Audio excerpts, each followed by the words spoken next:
Ladies and gentlemen, welcome to your Stardom 5-Star Grand Prix 2021 Day 10 live reactions. This is a Korakuen show, and it has 10 matches on it. It's kind of fitting that it is Day 10 as it has 10 matches. Our main event today is Nakano versus Irohop, but we've got plenty of matches before that, including another match in my Sakurai's trial series and the in-ring debut of Waka Tsukiyama, I believe is the way her name is pronounced. Very excited about that match because it's going to be our first time seeing her wrestle. But this is a longer show. It's almost 2.5 hours. So I want us to get right into this. John, if you're ready at 15 seconds, I can count us down right now. Please do. 3, 2, 1, go. Yeah, with shows this long, I'd always like to save my comments when we're actually in the show. Yes. Like you said, brother, a stacked card today. And I will say, too, for all of you QQ fans, you're in for a treat. Our dear Momo is competing twice today. Yeah, and back to back against Oedo Tai. I mean, brother, we know how good Momo is. You have to wonder how she feels about having to compete specifically back-to-back. Because it's one thing to compete twice if, say, you were the opener and the closer, right? That's nothing. Yeah. But when you're competing immediately after, I mean, we know Momo's strong. We know she's resilient. The question is, I mean, really, I think she'd flex on the entire roster if she can win 2 matches back-to-back today. So, big opportunity The for problem Momo. is she's a faction leader, and the second of those 2 matches is against Kashima. So we already know that's an L. Well, you know, Momo, I think, has been the subject of a lot of talk of fate and destiny. You think about Bushi Road. People have said Bushi Road may not look at Momo the same way as Rossi say. And maybe Momo wants to thumb her nose and say, well, if anybody can change fate, it's me. I mean, I know the universe favors Kashima against faction leaders, but to hell with the universe. You know, Momo's defiant. She could pull this off today. Micah. Oh, nice. Okay. Micah is my new opponent here in the series. I dig it. I love Micah's music, and I like her. Absolutely. Yeah, very, very interesting block matches we got today. I'll tell you, folks, if the last few matches, or the last few shows, seemed a little light on block matches, today has you fucking covered. Because I think literally every match after the second match is a block match. That is wild. So we are going to be seeing a lot today.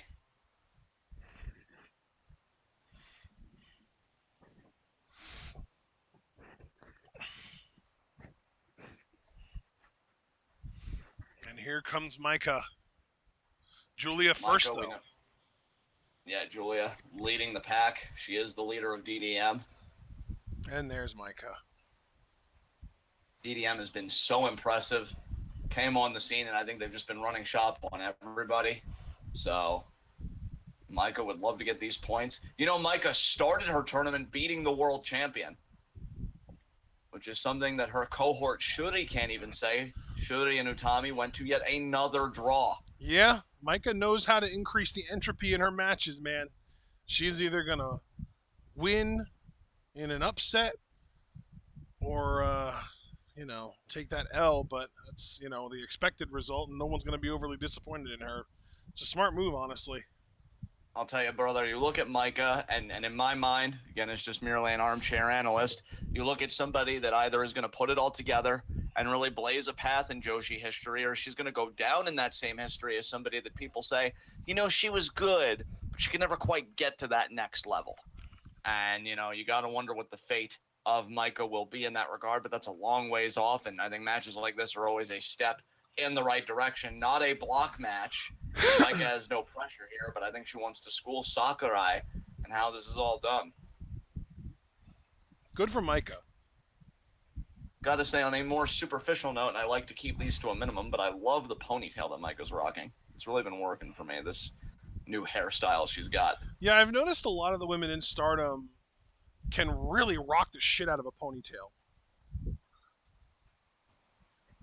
It's just rare that they try to, Exactly. Micah, there's the bell. Passing on the handshake. Here we go.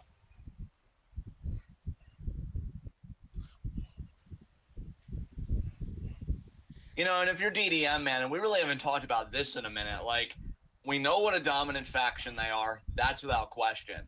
But if you're DDM, and I'm talking every member, whether you're Himeka, Micah, certainly Julia and Shuri, it's got to get under your skin a little bit. Like, you've done practically everything except win the world title. The world title has yet to be in their faction. They've had the Wonder of Stardom title for a bit with Julia. They've had the Goddess's Well, and belts I in don't two know if you different saw iterations. this, but Julia is going to miss 3 upcoming 5-star shows that her matches were supposed to be on, so she's taken 3 forfeit losses. That's rough. For somebody that we had penciled into our final, that is rough. That is not something you want happen. Did something come up, like, personal? Is she injured? She's recovering from a minor injury.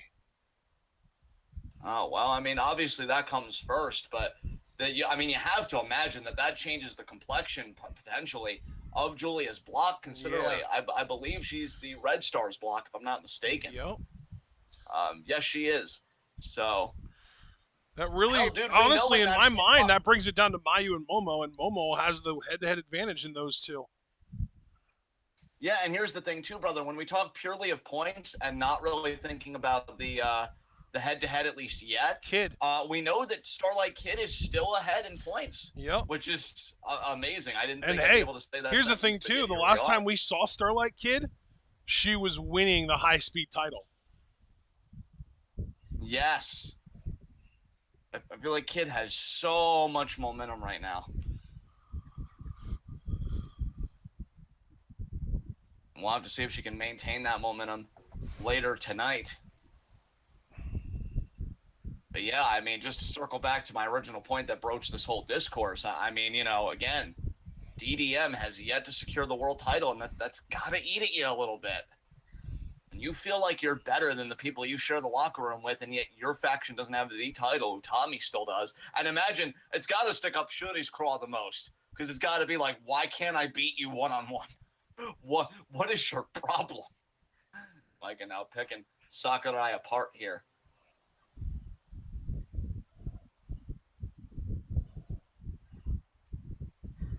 Oh, if anything, God, that forearm was so weak.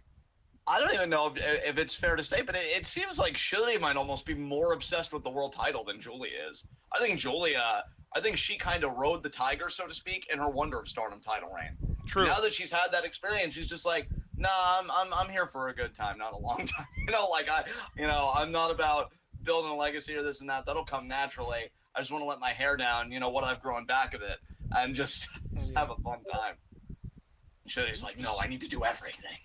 Like, okay, just, you're at like a 12, and maybe if you were at like a 7, we'd all feel safer. I don't know.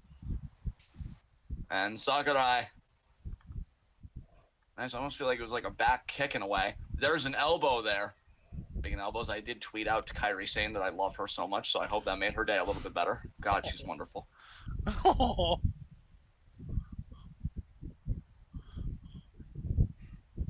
There was a clip of Kairi very early on in her career that like somebody shared on Twitter of her dancing. Yeah. And I'm just going to say right now, I mean, of course, I was going to regardless, but I'd 100% take her to the club. Be like, yeah, Kairi, like, I can't dance, so if you dance, it'll seem like there's half a competent dancer here.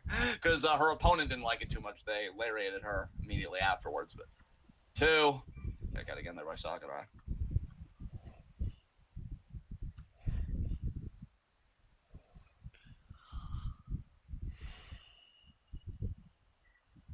Oh, nice bulldog there by Mai.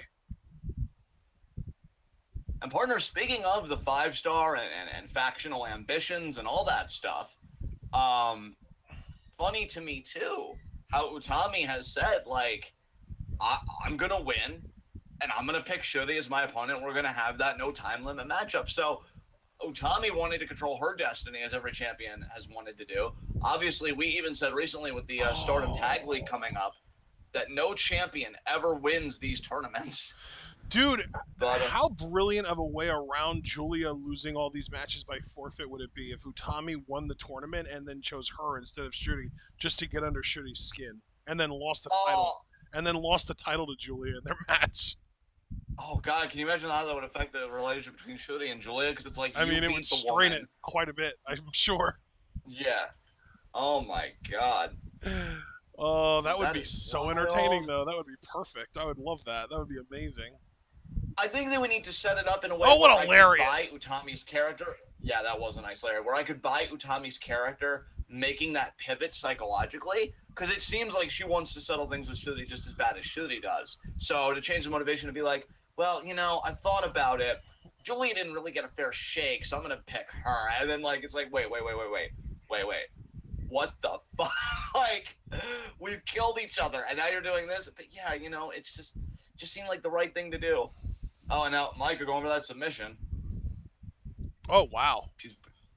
I mean, that should do it, folks. She's beating Momo with this, for God's sakes. Sakurai is nowhere near Momo. And I would have said that even if I was still in my hating Momo phase for traumatizing Mayu, and then I'm like, oh, wait a minute, Mayu. You're everything that's wrong with you.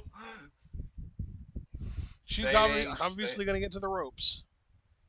Yeah. Yeah.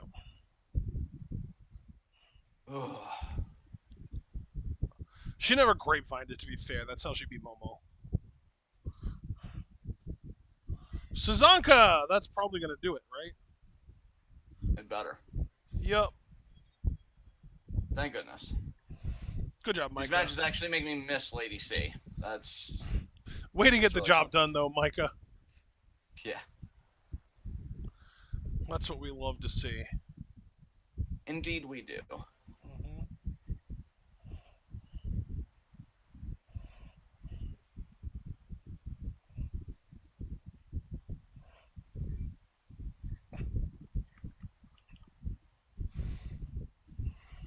All right.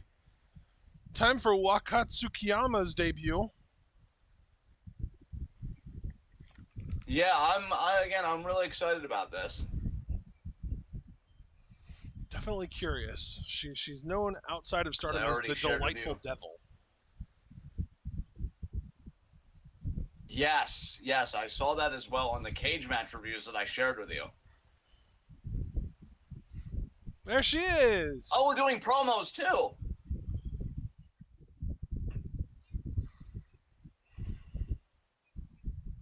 Oh, that's right. This is for the future Stardom title. Jesus. Hey, Kirby. Good to see you, man. Absolutely. It's good to see Stardom promos.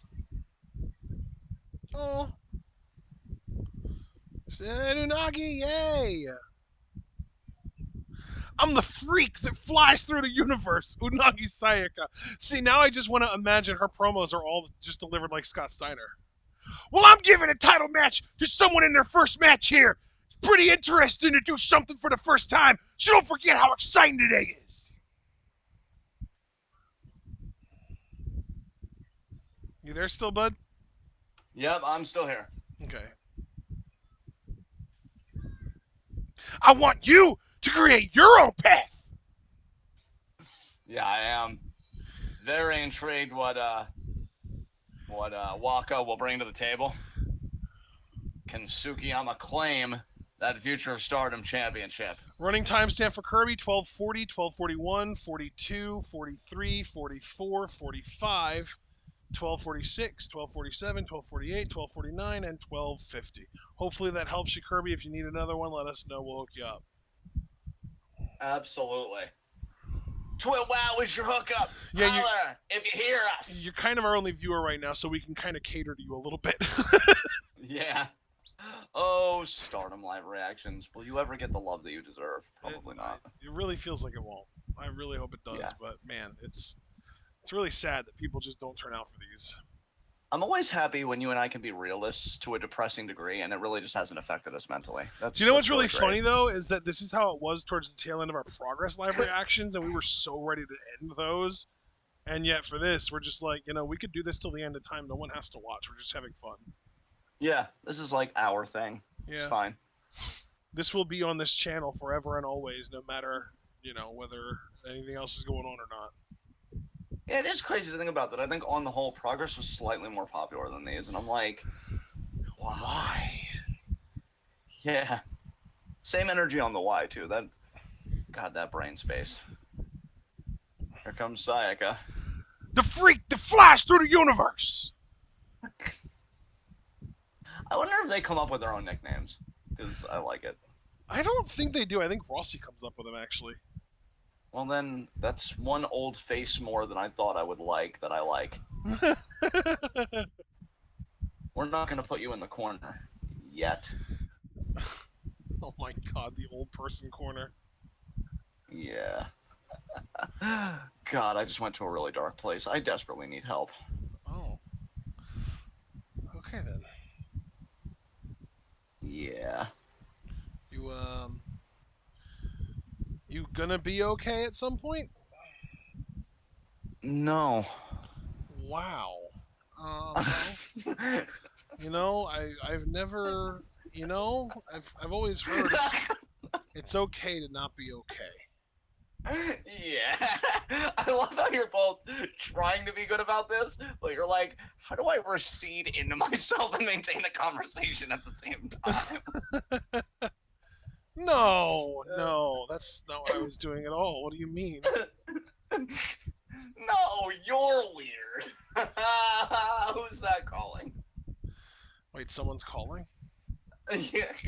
Oh, God. All right. Oh Doing my the future Stardom goodness. title.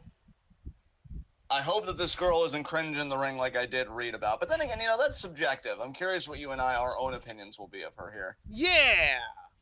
Something tells me I'll already like her more than Sakurai, but that's just a guess.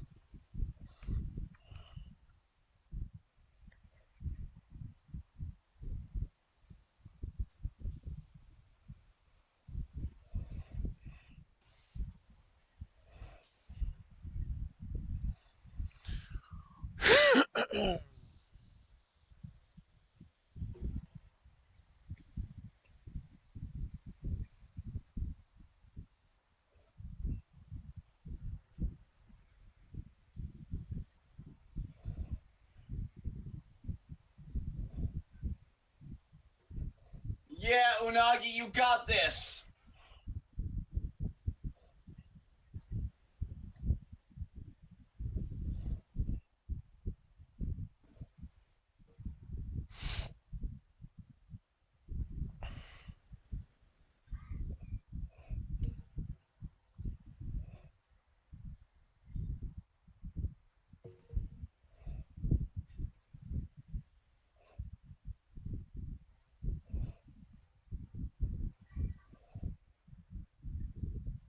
Unagi actually does reciprocate the respect. You'll love to see that. Bro, I just read a crazy fact. Share it with us. All Oh, Out did dropkick immediately. All Out did over 200,000 buys. Damn. Holy That's shit. a lot for this day and age, isn't it? It's the most non WWE pay per view since like mid 2000s WCW or mid 90s WCW. To know you could go back that long, which shows that TNA never even was competing even on that level, is really something. Yeah, it's insane. 200,000 for a non-WWE show. Yeah, when you put that in perspective, because I feel like by WWE numbers, that would probably be on the bit of the lower side for them, or maybe about the average. But yeah, like outside not towards of that, the tail end. When they were still on pay per view, towards the tail end, like their non Big Four pay per views would pretty consistently do like 150K. Oh wow! I like how Tsukiyama got the drop kick. Sukiyama, yeah, that's right. Got the drop kick early on, and now Unagi, I think his payback is just taking out that leg, driving the knee into the canvas. I love it when Unagi just randomly becomes a bully because she has the physique and the size to do it. It's so funny. Well, brother, we've talked about it already. That I feel like Unagi's confidence has grown exponentially since beating Tam in the 5-star. Business that they still haven't settled because the tournament's still in progress, and we know Tam's got her hands full today. Yeah. Yeah. I'll say, yeah. I mean, they say, don't, bite off more than you can chew. Tam, honey, you tried to eat the whole chicken in one bite, girl. Yeah, and we know how much she cares about that face because, she's the cutest in the cosmos. Well, this is why face insurance needs to be a thing. Waka's not used to these hard forearms. Just think, though, it's just earlier this year, Unagi was doing the 7-match trial, and those forearms weren't affecting the likes of Julia at all. She was literally like, "Come on, try and actually hit me now." Exactly. There's the camel clutch by Unagi. Waka That's a good said it camel best clutch. in her pre-match. She probably could have won with Yeah. that, but she let go of it willingly. Well, sometimes, partner, that's often perplexed me too over the years. Like, you have a submission, you have great. Oh, and there's another drop kick there. You have a submission, you have great ring positioning. Why relent on it? And I think it's just they always look at it as more of an expenditure in the long run. But now Waka here going to try and mount a comeback. Oh man, her back's hurting her. That sucks. Yeah, absolutely. I mean, you figure that camel clutch and everything else. Another drop kick there. Oh god. Another drop kick, basement style there. Please tell me we don't have another fucking Ito on our hands with the drop kicks. Good job, Unagi. You kick out at one. Hell yeah. She's only a little over a year in experience, and I feel like Ida has considerably more, doesn't she? So, like... Ida actually has more experience than Utami. Yeah, and she's still stuck on dropkick, so I can forgive Waka for this. Ida's closing in on 4 years, actually. Yeah, see, that's unacceptable. Oh, Unagi goes for the leg drop, completely whiffs. And now Waka up on her feet, setting Unagi up for something. She's going to ride her back, slap her shoulders, arm pull. All right, this is very Mayu of her. Whee! No, I'm not to be rode on. I am a champion. Whee! Unagi going to get to the ropes real easy. Good job, Unagi. What's interesting is, one prominent thing I read in early reviews of her work is that she seemed to be more of a comedy wrestler, but I really haven't seen any of that here. Ooh! See, now that was a different, nice little twist. The drop kicks to the side of the head. I like that. Very light, tender cover there, kick out. She seems like a light, tender person. Yeah, we like those. Oh, no, she's going to go for another drop kick? Oh. Unagi with a spinning sit-out facebuster. Nice. Unagi now is retaking control fairly easily, I might add. Indeed, indeed. I thought she was going to go for a choke slam there, bro. I swear to God. Forearms. See, now, Unagi doing a choke slam actually doesn't seem like a bad visual. I'd buy that. Yeah, I'm telling you, man. She's got the stature for it. Waka could have come back with a forearm. Forearm. Oh my god, these just look so weak. Oh god. Oh. I love that Unagi had to get initiated into Stardom with her 7-match trial, and now she's doing the initiating. It's such a great story, honestly. If anything, Unagi's kind of set a precedent because they're doing the same thing with Sakurai, and they'll probably do the same thing with Waka here. Just trying to fire up again. Unagi's only taking these matches because she thinks to herself, man, it feels so good to be on the other side of this. I know, right? Yes. Ooh, nice crossbody. That was a nice crossbody. And Waka now trying to build some more momentum here. Good job there by Tsukiyama. Going in the middle rope. Nice drop kick. Okay, another drop kick. We're really doing the Ida thing all over again. Holy shit.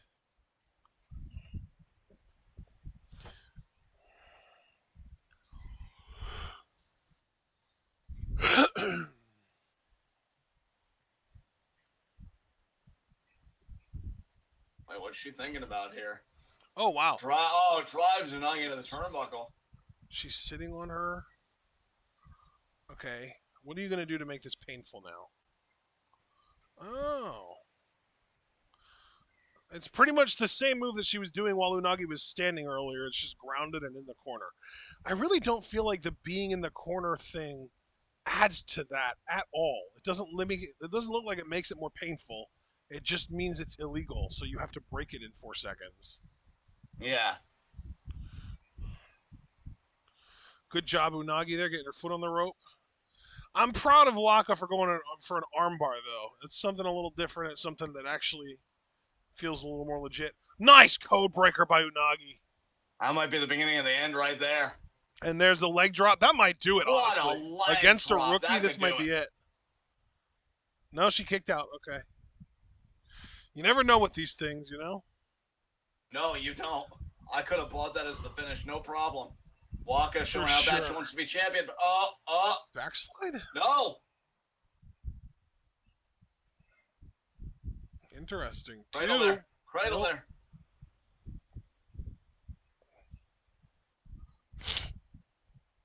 Two and Roll up here, no. too. Another roll up. You know, hey, you're probably thinking to yourself, if I could just tire him out, Oklahoma roll here.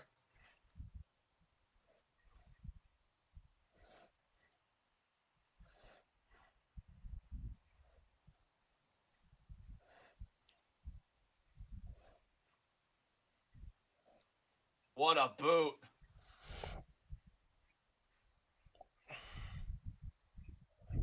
Oh, here comes a face buster.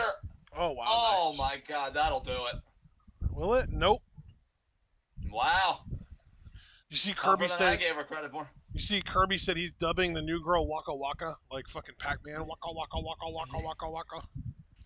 I've been resisting the temptation to call her Waka Flocka. Oh, here it is. Here it is, right yeah. here. Yeah, she's gonna tap. Go ahead. No shame. Go ahead and tap. There we go. Yeah, there you go. No shame whatsoever. I had fun with that. Better than That was my. solid. Better than my. Yeah, definitely. Yeah, I was hoping that wasn't too controversial of an opinion.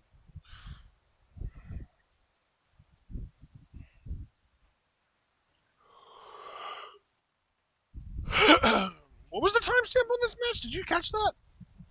No, I didn't catch it, unfortunately. Damn. Who's gonna challenge me next? Did Rena already get her shot? She did. That was on the YouTube, the 829 show, and you and I really That's liked that right. match from what I remember. Okay. Yeah, so I'm guessing she won't have any new challengers until after Ruaka beats her in their block match, and then that'll be her next challenger. Yeah. Oh, here we go. Next up. See, now what I don't understand, right? Yeah, I agree with you immediately. Yeah, you know where I'm going with this. We just did promos for that matchup. Why didn't all these girls get promos? All these girls? Is this multi-woman match? Well, I'm just saying, like, in the tournament, like every woman in the tournament, in Stardom, Right. like, you just did promos. Yeah. You know? Yeah. Yeah, I completely agree, though. It makes no sense why we could get promos for one match, but not all the matches. I guess it literally is just a time constraint. That's the only thing that really makes sense at this point. Yeah. Of course, you know, the people that work for Stardom behind the scenes are constantly, like, you know, they wear a lot of hats. Like, they're not just one thing. That's what I keep saying, man. Like, this Bushiroad deal, like, I'd love for the backstage aspect to get more manpower behind it. Yeah. Just, you know, more hands to really do stuff. So it's like, oh, well, now we can just, you know, translate and do promos for all of this. And, like, yeah, it's not a problem. Wouldn't that Yay! be nice?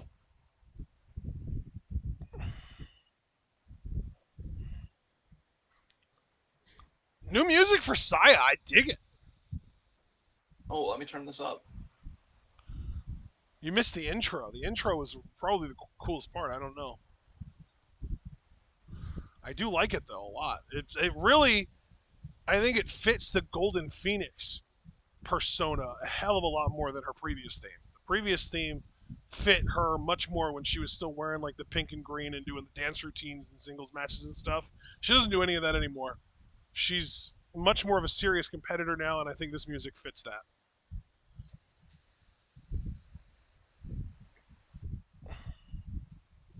Yeah, I dig this theme. Holy shit. I'm telling you, yeah, it's good shit. And speaking of things I dig, that mask. Yes. Wow. I do find it I'll tell you, interesting, folks, though, that Momo and Utami's colors are represented on her mask, but the color other than her own that takes up that fourth slot isn't purple for Azumi. It's yellow, which I'm assuming is because she's the Golden Phoenix. But I guess that shows you she plays a little bit of favoritism there. I guess Azumi is her least favorite QQ sister because Azumi is the only member of QQ not represented in her mask. I have feelings about that, but I we'll have know. to share that at another time. Mina being a total sweetheart and taking care of Saya's baggage and her entrance gear, despite them not being in the same faction. Get a closer look at this mag to make sure there's not any purple in it. Oh, there's not. Trust me.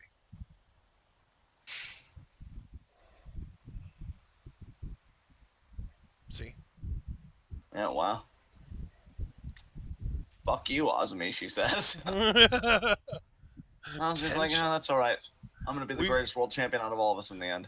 Yeah, she is. I found a source of tension within the confines of the QQ ranks. I don't like it. Me either. I really don't like it. Bell, here we go. But I was gonna say though earlier that folks, you know, if you are a connoisseur of wrestling prospects, I mean, Kamitani has got to be on your radar, and she's got to be the biggest blip she's ever been on it. She just keeps getting better all the time. Winner of the Cinderella tournament this year, was not able to convert her title shot into a title win. I do feel like, though, it's a shame. Well, it's great for us. It's not so great for Kamitani because before Hazuki came back, I really did have it in my mind that Kamitani was going to be the next Wonder of Stardom champion. But now that Hazuki's back, I feel like that's something she always that would be great. Do. That would be fucking excellent. Yeah, I hadn't even thought about Hazuki actually winning any titles. I mean, because I'm just on the assumption until she tells us otherwise that she's back, especially if she's going to be, like, wrestling matches. Because didn't you say her first match is, like, October at some time against Koguma? October of all 9th. People? October 9th against Koguma, yep. Yeah, so, like, I mean, the like thing is, you say of all people, but we've got to remember Koguma is currently Mayu's second. Mayu's, right-hand woman. Oh, yeah, because Stars was utterly decimated. Yeah, that's all she has. So it makes sense if Hazuki wants a match with Mayu that she would almost have to go through Koguma first. Right. I'm a little surprised she didn't start with a match against Hanan, but maybe she's powerful enough that she was able to skip that, Yeah, maybe. Like, maybe Stardom respects her enough to allow her to not have to face the teenager. But I'll tell you something, folks. When it comes to the white belt, if Hazuki's future in Stardom is what I think it is, and that's that, she's back and she feels like she's what the promotion needs, and it'd be hard to argue with her, honestly. Yeah. Then I expect her and Kamitani to cross swords one of these days because Kamitani, I feel like, wants to be the Wonder of Stardom champion so desperately. I mean, she wants to be just the ace so desperately, but I feel like that white belt is kind of a rite of passage in a way. And nice boot there by Ruaka.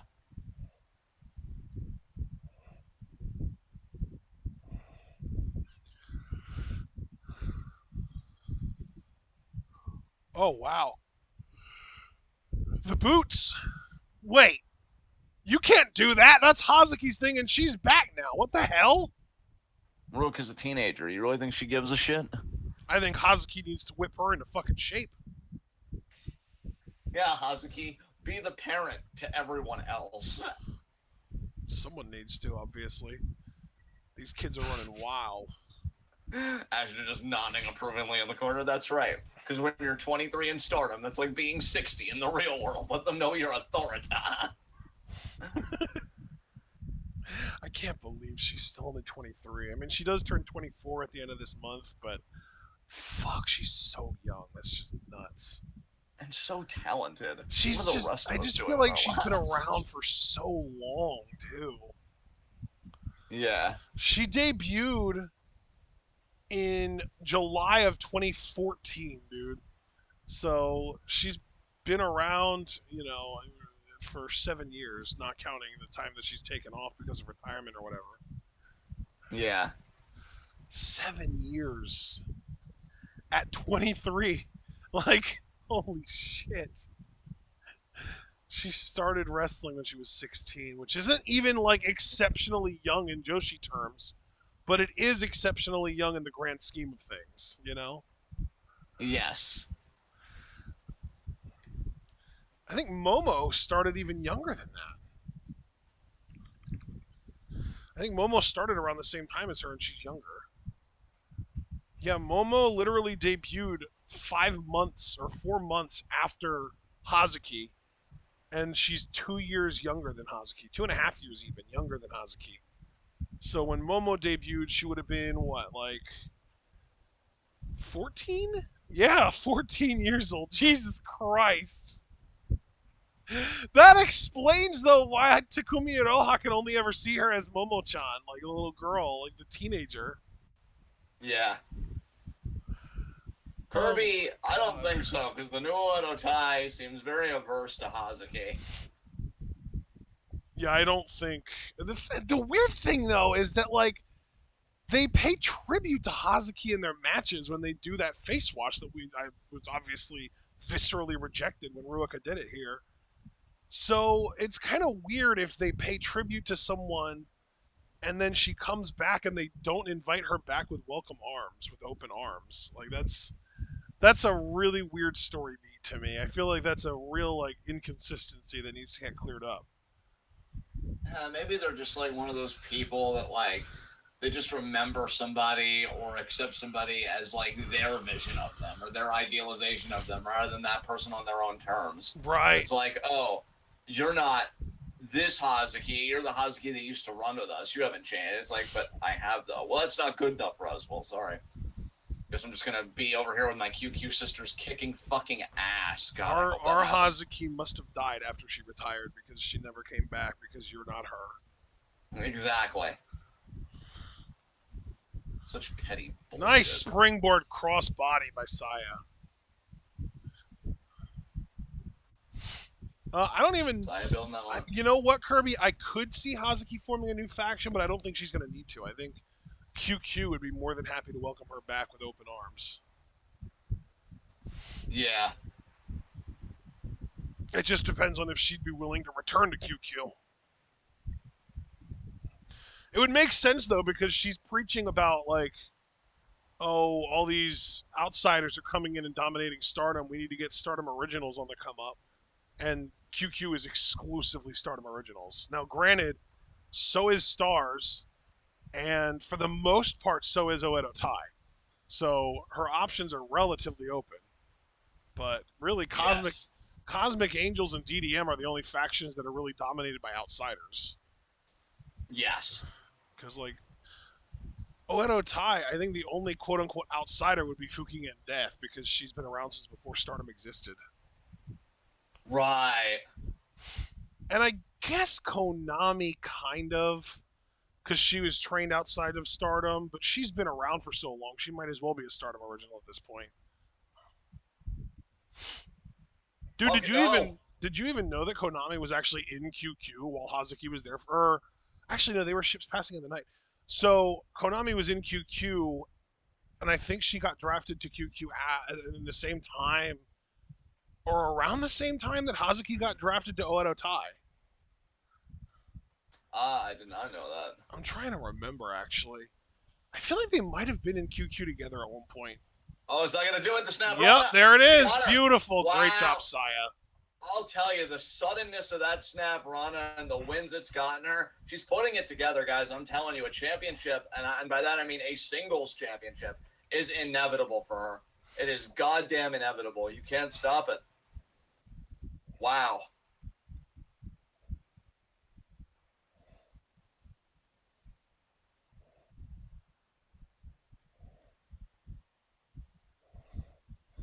And there's the slap by Ruika. Saya, though, still smiling. Yeah, I won. Yeah. My opponent's just bitter. Fuck him. Doesn't matter what you do to me in the post-match. I won. No matter what you try, the scoreboard will always read me 1, you 0. God, I deeply admire people that get intoxicated on their own power. Yeah, Saya. Really? You admire him? Damn. Yeah, I have deep issues. Yeah, you're sick, man. Jesus. yeah. Uh, I love your distance tone. Like you I, have the dude, revelation, you take a few I steps really back. feel like you appreciated my delivery on that for sure. I definitely did. Oh, Is the kind of Momo fucked match up, the two Momo matches next? Maybe. man. Let's see. I think they might be actually. Yes, they are. Sweet. I've been waiting to see some Can Momo Momo matches. run the gauntlet?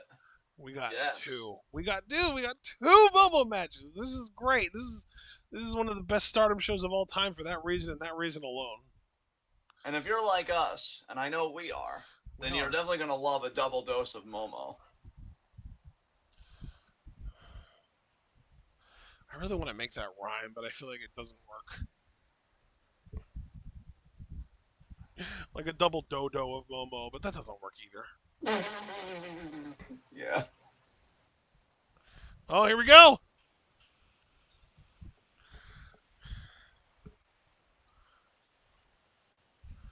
Yes, Momo versus Fukigen.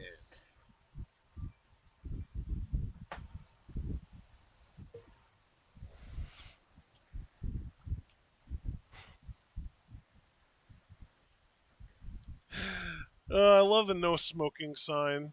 Everyone knows she's gonna smoke anyway.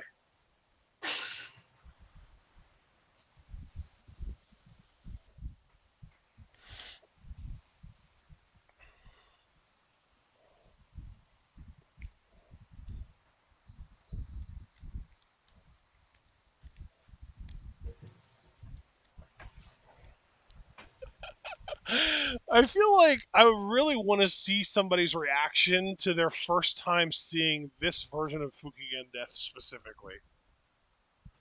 Yeah, that'd be great. Like the Tron shows her like crouched down in a position to smoke, and then the no smoking sign. And then she comes out with a fucking chain around her neck and her hands in her pockets like she's trying to be Orange Cassidy. I just want to know what someone's first impressions of her would be. I really do. Because I really can't imagine seeing this for the first time and actually knowing what the fuck's going on. Yeah. Really, anytime you see those videos of like, oh, so and so reacts to wrestling for the first time and things of that nature always interest me. Same, 'Cause, dude.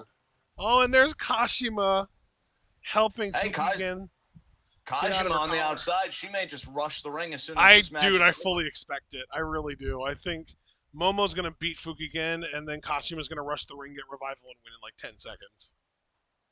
I'll tell you, bro, of all the stories in Stardom, one of the I won't say the No. most complex. I would almost say one of the most underappreciated because we know Tam usually has the best stories in the company, but True. it's just Momo chasing the red belt. You know, like Oh, she's spirited in that wait. pursuit. Is Azumi on this show? No, I don't think she is. Is she gonna have a redesign? Is she gonna be purple or is she gonna be yellow instead of purple when she comes back? Maybe. Because Momo That'd doesn't be have so any weird purple though. in her mask either. Oh my god, Azumi with yellow. Am I friends with this? I don't know if I'm friends with this. I I've, don't I've just really know. come to associate her with the purple aesthetic. You know I what I mean? know, right? Wonder where she is if she's not on this show. Is she rebuilding? I don't know. How do you rebuild something that's already so perfect? I don't understand. True. I feel like that one question is just tearing my fucking life apart. Oh I was god, I sitting here. just saw our semi-main today is shooting Konami. God, Konami, why do you keep doing this to yourself? Poor Konami, man. Yeah. Oh. Konami really be like me, waking up and be like, "This is it. This time I beat Shuri for sure." And it's like, honey, stop. Just stop. Oh. I mean, you're not wrong, but still. Oh. Yeah, Azumi hasn't been on either one of the shows from this weekend, the 4th or the 6th. So the last show that she was on was the live show that we I hope watched. she's okay too. Oh, Momo was thinking Roundhouse already. You know, Momo's such a brilliant and stunning technician. Nice catch by Death. Oh, and the eye poked Momo. Oh, in the back out. What the hell? What is this? Fuki can be like, this cigarette ain't the only thing I'm smoking. What? Well, just kind of implying she's smoking the competition here. Oh. Oh, Momo, you're so courteous. You didn't let her do it 3 times and make a fool of herself. No, Momo's got that sense of urgency because she knows she's competing twice today. Yeah, dropkick incoming. Will she connect? No. Oh, she's my- hitting her with a rolled up newspaper like a dog that just pissed on the floor. How is that not a disqualification, Rev? That's a foreign object. He didn't see her use it like that. He was distracted by Kashima. I feel like he was looking right at it at one point, but oh, Meteora there. And Momo kicks out. Awkward. The comics. Oh God, today. she's going for the Okada roll. She's gonna. No, she's not. Momo tequila. Quickly. Oh Jesus! Reversed. 1, 2, 3. Momo wins. That's it. Momo is still fresh enough. She can win this next matchup. That was only 1 minute and 24 seconds. And Kashima's next. And she's in immediately, like I said. She won't win it. Thought she'd rush the ring. She won't win it in 10 seconds, though, like I said. This is going to be a little bit longer. I thought that the Fukigen match would be longer, more grueling. Yeah, the Fukigen match was a smoke screen. Oh, this is the real Jesus. matchup right She's here. choking her. Kashima is going to get herself disqualified. Hey, that's 4 points total for Momo in one day. That's Oh, a fine day's work. Jesus. Wait, ref, you know it's just a sweater. You can pull it off anytime, right? Yeah. Fukigen with this newspaper, I just can't even.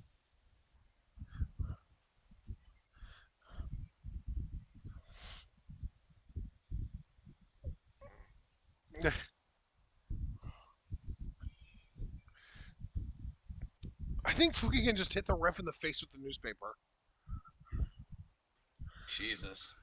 You can't disqualify Kashima for Fukigen attacking you. I mean, if she attacked Momo and you wanted to disqualify her, you could, but she, you know, someone not in the match attacking the referee can't get disqualified, you know?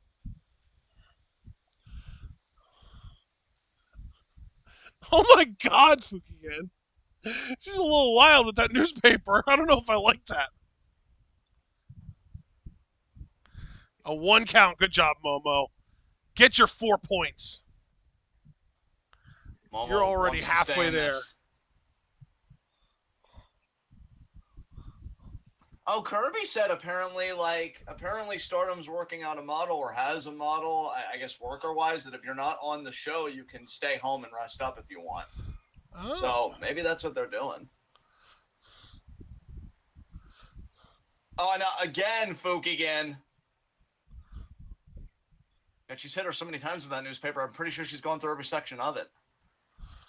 Christ. Kashima going for a scoop slam? Interesting. Right into the pin, the disrespect. And Momo is a little surprised she even got a 2 count out of that. I thought Momo would kick out at 1. I will say that I think Momo is one of the toughest women on the roster to have never been world champion, at least as of yet. What a kick. She's hoping to change her fortunes with this tournament. It's like that list, it's like Momo and DDM, and that's the whole list. Yeah. Maybe Tam, but she is the Wonder Champion, but so was Momo. The most successful Wonder Champion ever in Momo Watanabe. Yes, true facts. Beautiful vertical suplex. Pin. 1, 2, and kick out. Oh, nice. Crossface chicken wing. Wrangle her. Kashima trying to get back up to her feet. Oh, thinking B driver? Nope. Kashima rolls her up? No. Shoot kick by Momo. You love to see it. Pin. 1, 2, kick out by Kashima. And now Momo going to pick Kashima up by the hair here. Oh, Kashima broke away. Off the ropes. Rana. Beautiful. Nice Rana by Kashima there. I love Kashima's Rana. Oh, what? Oh, a boot to the back of the head. Okay. And Momo was in perfect position. I was like, is Kashima really about to go for a Tiger Feint kick here? It would have blown my mind.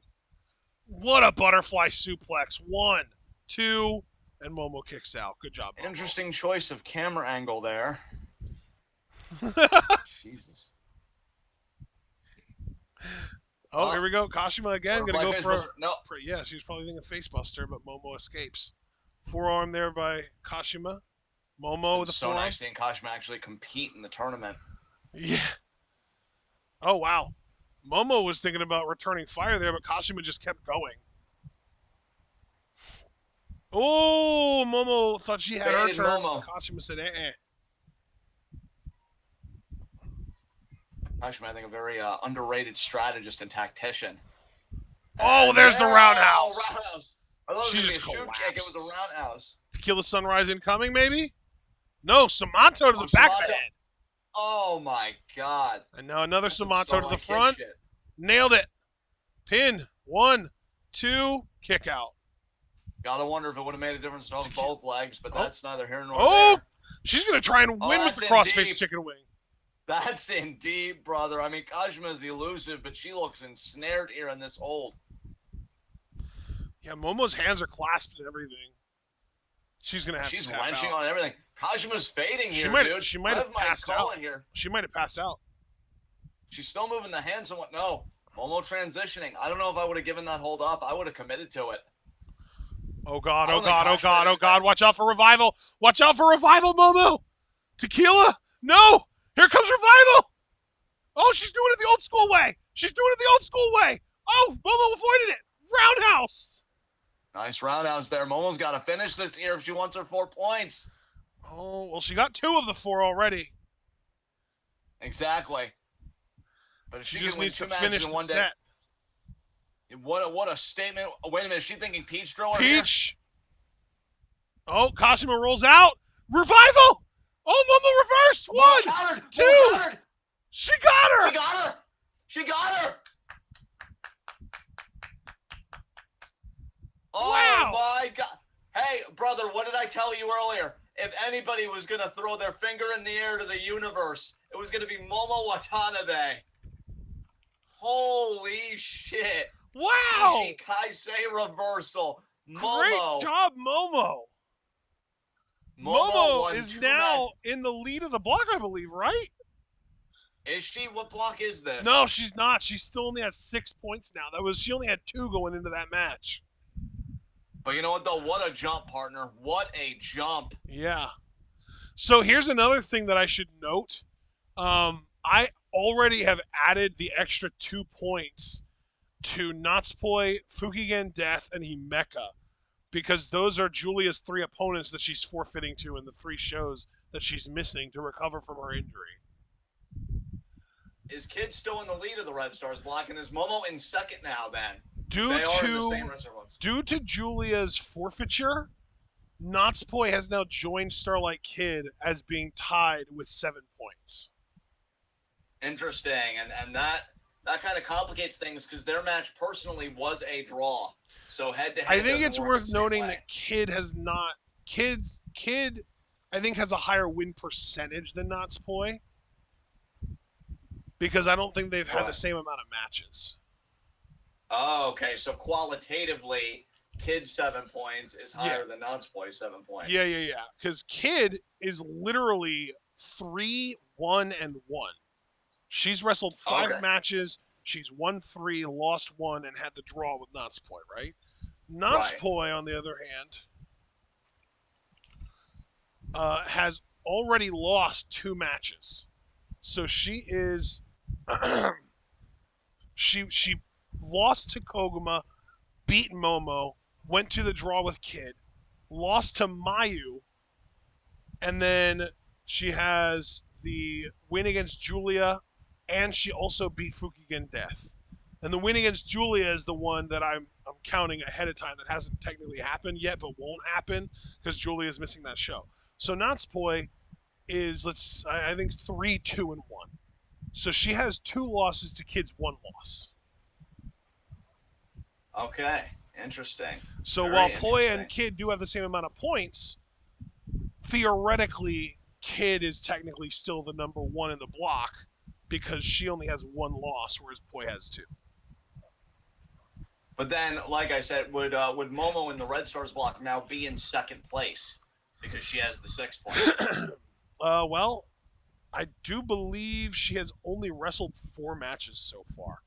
She Okay. lost to Natsupoi, but she beat Kashima now, Mayu, and Death. I think those are the only 4 matches. Yeah, those are the only 4 matches Momo has wrestled so far. But I don't know. I think that the match that she would have forfeited if they would have like not rescheduled it for today was the Fukigen Death match, but I don't know for sure. It might have been costume. I don't know. But yeah, Momo has only wrestled like actively wrestled 4 matches so far. Yeah. I'm just at like the complexity of this tournament's really heating up now. And if you're a Momo fan, if you're a Starlight Kid fan, whoever you're a fan of, I would say just exciting. theoretically that Momo is actually tied with Kid for first place because even though she doesn't have as many points as Kid, she hasn't wrestled as many matches as Kid. So if we think of each match as a coin flip as to whether someone will win or lose, Momo, if she wrestled as many matches as Kid, would have 7 points. Like if we think of each match as 1 point, because if you win, you get 2. If you draw, you get 1. If you lose, you get 0. So on average, everyone's going to get 1 point from every match. Momo and Kid are tied for first place, whereas Poi is in second. Yeah. Damn, dude. Imagine if Momo like swerved all of us and won the fucking tournament. I'd pop for that shit. I don't care. Well, dude, her opponent yeah. on the final day of block competition is literally Julia. That could be to determine the block. I could very easily buy that. Yep. That's not a hard sell at all. The downside, though, is that Julia, I think, caps out right now at 8 points. I don't think it's possible for Julia to get more than 8 points right now. Dude, we might have just had our bracket busted by her having to forfeit so many matches. Like that's pretty fucking. Oh, cradle by Poi early, 2, and Himeka kicks out. Oh yeah, Himeka and Poi. Himeka probably thinking, Poi, you mischievous little shit. Yeah, because Julia literally only wrestled 3 matches, or four. Oh yeah, 3. Yeah, she only wrestled 3 matches, and she won 2 of them. But with the 3 losses, she already has 4 losses now. You know, the 3 forfeits. She already has 4 losses because of the loss to Mayu. So the best, actually, I guess the best she could do was 10 points. So I guess she could still get up to 10 points.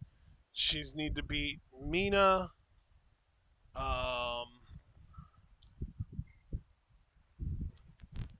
and Momo. Wait, what?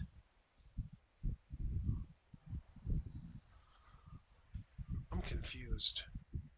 I'm confused too because I'd like to know where Julia stands with this. 1, 2, 3. Because I know she's not out of the tournament. Oh, per se, but... dude, she lost to Kashima too, so she actually is 2-2. So she actually, including the 3 forfeits, she has 5 losses. So she really does max out at 8 points. The best she can possibly do is 8 points. Is she like out of this tournament then by that regard? Like I don't. Well, it's hard to say. I really couldn't tell you. I don't know. Because Momo's already at 6 and she's got a few matches left. Kid's at 7, and if she beats Koguma today, like she eclipses Julia's max. Yeah. Well, let's put it that way. If Kid wins today, and if Natsupoi wins, really, if Kid or Natsupoi wins, Julia's out. That's fucking crazy. Holy shit. Well, and really, I think if Natsupoi, literally, if Natsupoi doesn't lose every single match for the remainder of the tournament, Julia can't win the block. That's a big ask, man. Actually, you know what? I'm gonna just say it right now. Yeah, Julia can't win the block because, oh no, okay. So if Himeka wins outright here, it would keep Julia alive. I would say that. So yeah, if you're Julia, you got to be rooting for Himeka here for sure. You're rooting for Himeka, and you're rooting for Koguma, oddly enough, because like you said, if Kid also won, because she has 7 points. Yeah. So, Yep, Anybody with the potential to exceed Julia's max is a threat to her. exactly. So Julia, dude, Julia's gonna have to make a blood offering to the universe that everybody just does worse than she does. It seems pretty much like it's impossible for her to win. Like I'm not willing to spend the amount of time required to figure out the 1 in a million chances that she has at winning. I'm just gonna No, say she's no. out. I'm just gonna say she's out. Honestly, I think Dude, at that's this point, fucking crazy. we should just be looking at Momo, Kid, and Mayu as potential Red Stars block winners. Dude, that's fucking crazy. What the fuck? Because, like, you and I both had Julia penciled into our final. Like, both of us did. We both It was had her shooting, we winning the disagreed on. tournament. Yeah, like, 3 forfeits, and our bracket is fucking toast. Like, Yeah. it's sunk. No, Especially Kirby, if Momo Nutsburg- has 6 points, not 8. Yeah. Where did you see that Julia's not wrestling on the last show either? I didn't see that. I only saw that she's not wrestling on the 3 shows that she would be facing Himeka, Poi, and I think Fukigen. Nice spin kick there by Knots boy. Yeah, I'm seeing here. We Are Stardom tweeted out yesterday, believe it or not, at 2:02 a.m. Julia will be out of action from 9/11 Shinjuku to 9/23 Toyama to take care of a lingering injury. Her scheduled 5-star Grand Prix opponents will receive a bye and 2 points. 9/11 Natsupoi, 9/16 Fukigen Death, 9/20 Himeka. That's it. Damn. If you're a Starlight Kid, though, who Julia actually has beaten in a head-to-head, like, you just got all of your power back. Because if you could just win one more match, like, you've taken care of her. She no longer matters. This is, like, everybody in the Red Stars block has got to be thinking one of the biggest threats. Later on in the day yesterday, see, I didn't see this posted to the subreddit. Apparently at 5:23 a.m., We Are Stardom tweeted Julia will also miss the 9/25 Ota War Gym show, missing the remainder of the 5-star Grand Prix. Momo Watanabe receives a bye and 2 points, so Momo is at 8 points, so that's it. Yeah. Momo's in first place right now because of this bye. Wow. Dude, what the fuck? Our bracket just sunk. I feel really bad for Julia, honestly. That's brutal. Dude, I feel like this was her year. You know what, though, dude? Sucked. She's following the Utami path. It was probably going to be Utami's year in 2019, but she got that finger injury and she missed the rest of the 5-star. I think she's probably going to just win it next year now. So I'm curious who wins it this year. Because remember, 2019, it ended up being Hana, and she lost the title shot. So maybe this year it'll be someone kind of out of left field. Maybe even Himeka. I don't know. Dude, Himeka, maybe it even... No, there's no way Starlight Kid could win the whole fucking tournament. I can't get my hopes up like that. That's crazy. Especially now, maybe I would have gotten him up a little bit if Natsupoi was still high speed champion. But now with Starlight Kid having that title, maybe Momo will win. Dude, that'd be fucking wild. What even is this tournament now? Like, I'm heartbroken for Julia. This was going to be her year. And I'll tell you guys right now, 2022 is fucking easy. Just Julia. Dude, remember, though, going into this tournament, I was so torn. I really couldn't decide whether I wanted to have Julia or Mayu win the tournament. And now Julia is not an option. So my pick would default to Mayu. Yeah, dude. Holy fucking shit. I can't believe Julia's out of it. Like, I'm at a place right now mentally where I haven't fully processed it. You know what I mean? Because you and I, we put so much thought into our tournament brackets and everything that, like, I can't believe Julia's just out of this. Yeah. Wow. Who's in the lead in the Blue Stars block again? In the Blue Stars block, it would be, well, there's a tie. There are 3 women with 6 points. Oh, wow. Okay. Kamitani, Maika, and Konami all have 6 points. Wow, so Shuri isn't even a part of that conversation. This tournament final could be totally different than what we expect. I mean, we know already it's going to be because Julia won't be in it. That's fucking Again, crazy. though, I don't think Shuri has wrestled as many matches as the other 3. Right. And I think she's got an easy 2 points today because it's against And actually, Konami. I can tell you for a fact, Shuri's only wrestled 3 matches. She's 2-1. Or, wait, no, that's right. She had the TLD with Utami, so she's wrestled 4 matches. She's 2-1-1. Wait, Kirby, can the winner even do that? He's like, I think the winner of the 5-star is going after the white belt. That's my gut feeling. I feel like, one, if they could do that, that's a waste, personally. No disrespect to the white belt, but if you go through a tournament like this, it's like, no, I think I'm ready to be world champion. And 2, I didn't even know that they could do that. I just automatically assumed it was a red belt. No one's ever done it before, so I don't know where he's getting that. Oh, shit! Beautiful! Nutsboy just landed on her feet out of a JP coaster attempt and hit a spin kick and a blockbuster on Himeka. That was awesome. That's the cutest rock and roller for you. Oh, she's thinking Ferial Gift.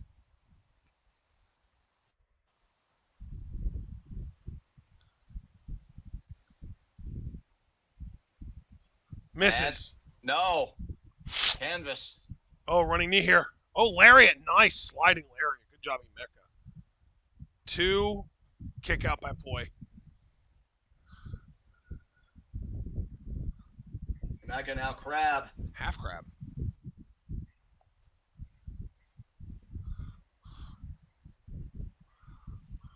Himeka going to try and use all that power and technique here to her advantage.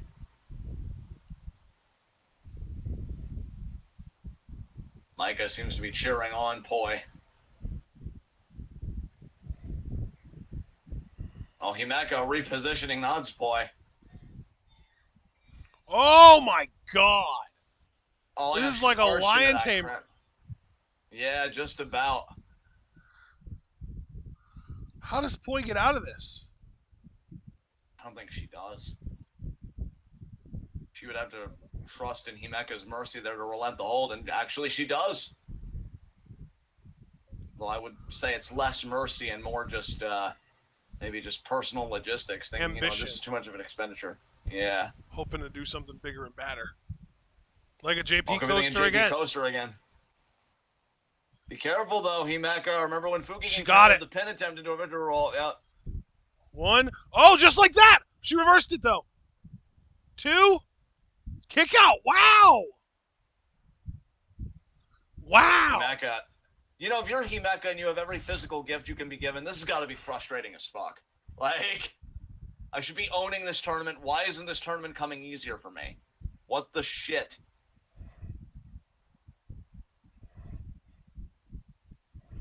Yeah, I'm your big sister. I'm not tolerating this disrespect. Oh, no. This boy go behind here. Duck. German. No. Oh, can you imagine Nutsboy's power in that German? Super kick. Jesus. What There's a German. the German. That was close. Oh, Kick out, my though. God, how close was that? Jesus. Freaking love Stardom, man. This shit's so good. Our Pharaoh gift here's thinking about it again. And she gets it. Is She that got going to it. do it, though? I have my doubts. I don't know. 1, 2, no. Nutsboy may have to try for that that multi-step victory roll, that the move she beat Momo with. I think she's actually thinking about that here. Yeah, that's what she's thinking about. She's trying to climb Himeka. Well, maybe she's first going to try and put her to sleep here. Himeka, brilliant counter. Almost like a snapmare. And another sliding lariat. She's thinking powerbomb here. Oh, she's thinking about another lariat. Jesus! Oh, my God. No! And Himeka's still thinking like, oh, my God.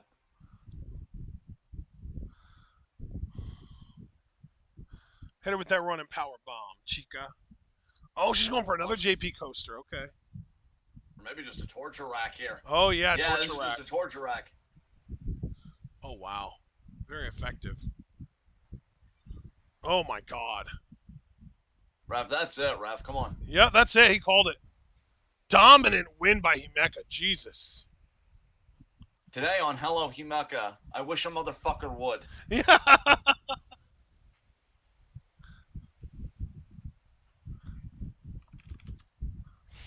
Damn.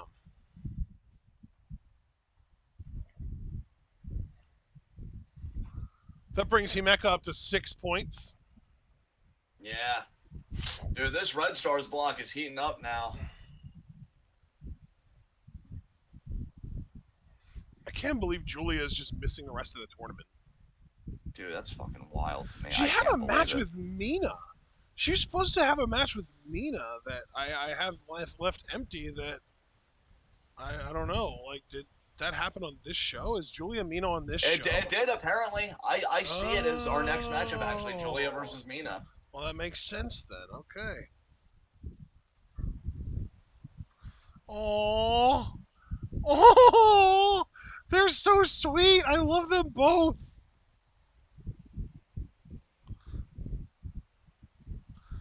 Oh, yeah, give her a ride. Oh, my heart. I know, it's so sweet. She's like, I I beat love you, your big ass. sister Himeka.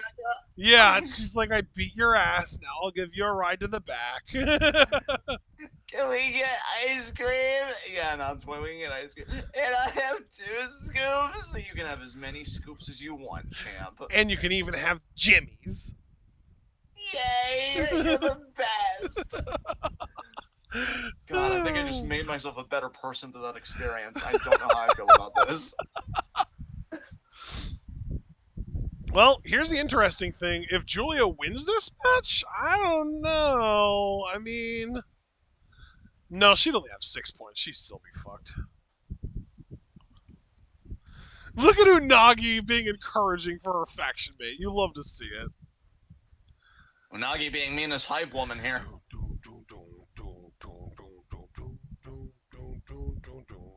Oh my god, they actually showed it. Oh my god. So That's Julia drew Mina on Twitter. Oh, that was. Why would you show that on her Titantron? Well, I'm hoping they show Mina's drawing of Julia on hers as well. It would be pretty perfect. Why are you showing it again? We saw it once. I think it's just going to be up there the whole time. Oh, okay, it's not. Hey, you know what? Petty schoolyard bullshit aside, you and I have talked about over and over how much better Mina Shirakawa has gotten since stepping foot in the Stardom ring. You know what, She though? beats Mina Julia. didn't go through a 7-match trial. She had a broken nose while Unagi was doing that. I'm very curious how Julia is going to treat her in this match. That's true. Here we go. Julia! Are they going to show Mina's drawing of her? They certainly should. They did! There it is. Okay, good. Actually, not that bad. Definitely not as mean-spirited. Yeah, mean-spirited is the one that Julia did of Mina. Oh, that's funny.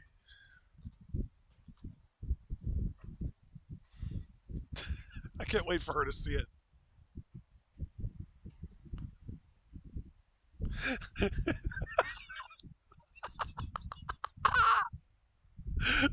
She actually smiled. Wow, I'm shocked.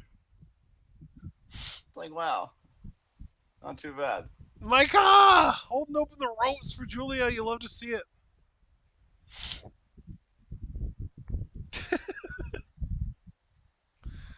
Oh my god.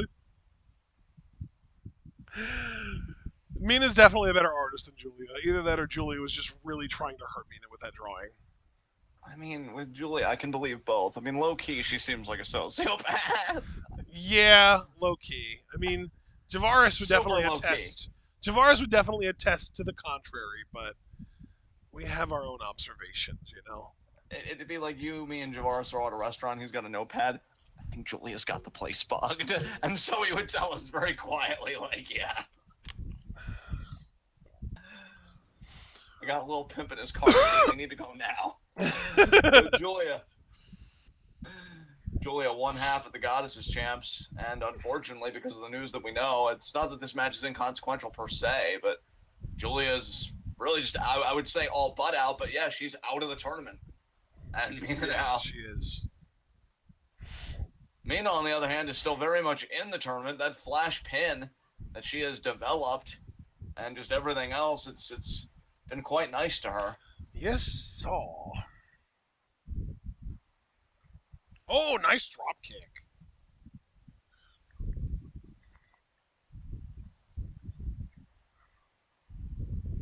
Cover early. Kick out. And you can see where Julia's bandaged up, what's kind of nagging and lingering on her. So makes all the sense that she would want to take time off to nurture that.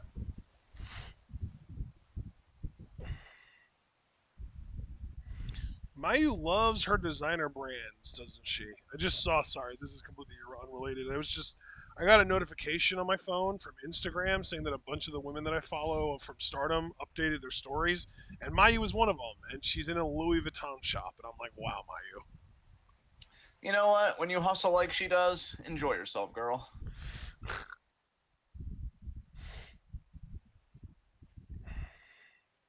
It's like, damn, I'm an ace of a wrestling promotion and a best-selling author in my home country. Fuck yeah. I mean, yeah, true facts. Yeah.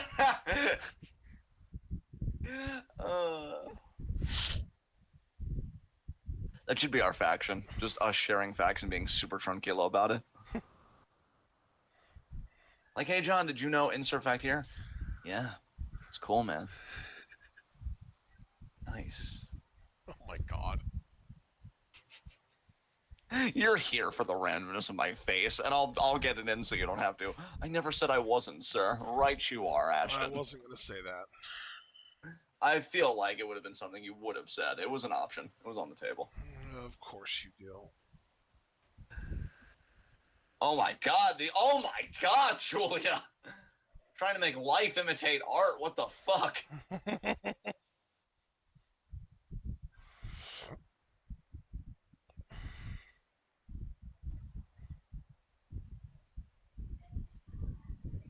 Oh my Jesus Christ. I love that Julia probably watches her own matches back, and the one thing she takes away with is, I don't hit hard enough. Like, really, that's the takeaway of everything. Like, that's what you came away with? Yeah. Boot. Oh, kick to the knee there.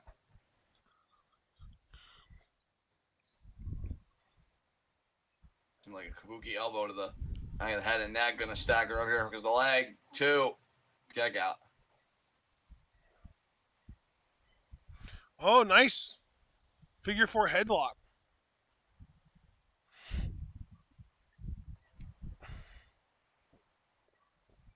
Mina really cracking on that hold here. I love how much Mina is making Julia sweat.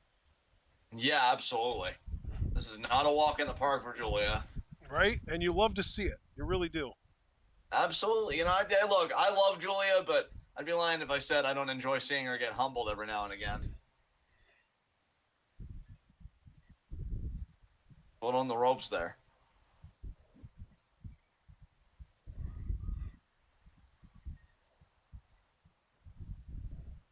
And now building that momentum.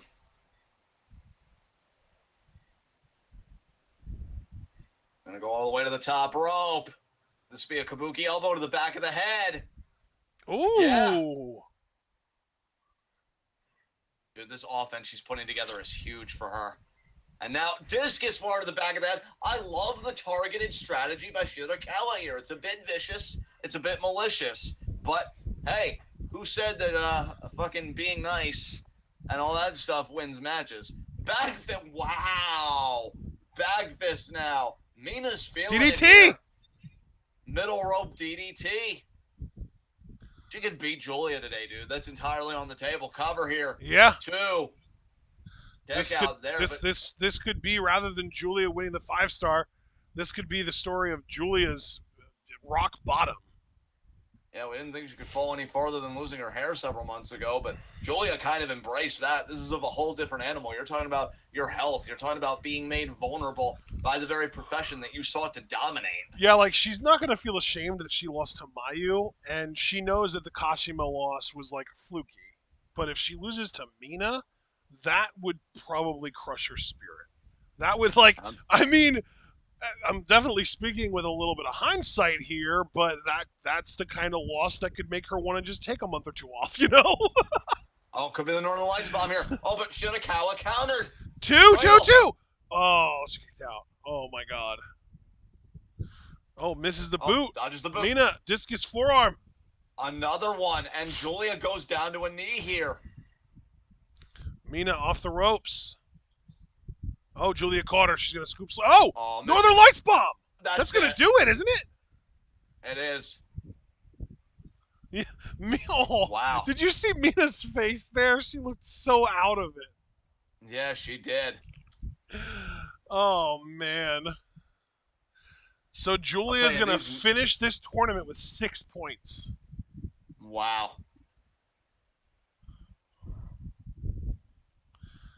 Now, I got to give Julia credit. I mean, that showed a lot of resiliency because Mina, not only did Mina wrestle that match well, I mean, you can't blame her for that, but it was a targeted offense.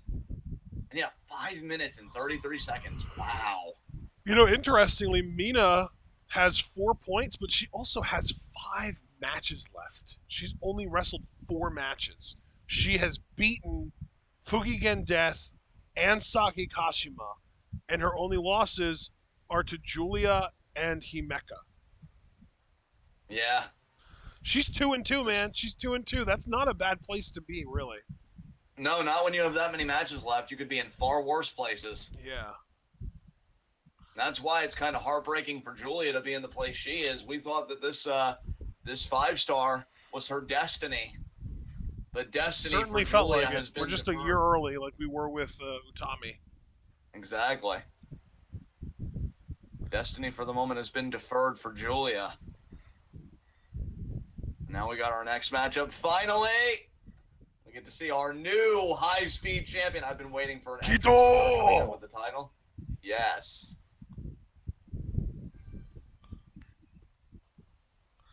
Oh, and against Koguma. Okay, interesting. Koguma, you just know Koguma is going to want that high speed booty.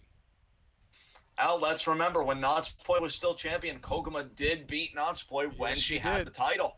True facts.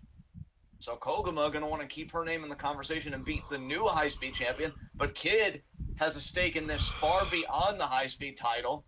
She wants to keep going that momentum. She wants to keep leading the Red Stars block, which is currently being led now by, I believe we come to the understanding that, yeah, Momo, because Julia won't be there for the Momo matchup, we can just give her those 2 points in advance. Yep. Momo currently sits at 8 points. She's leading the block. Oh, man. Look at how fucking regal Kid looks.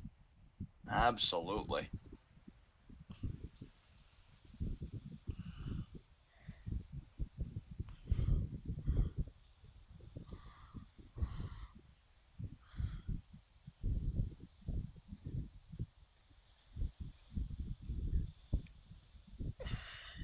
And there she is.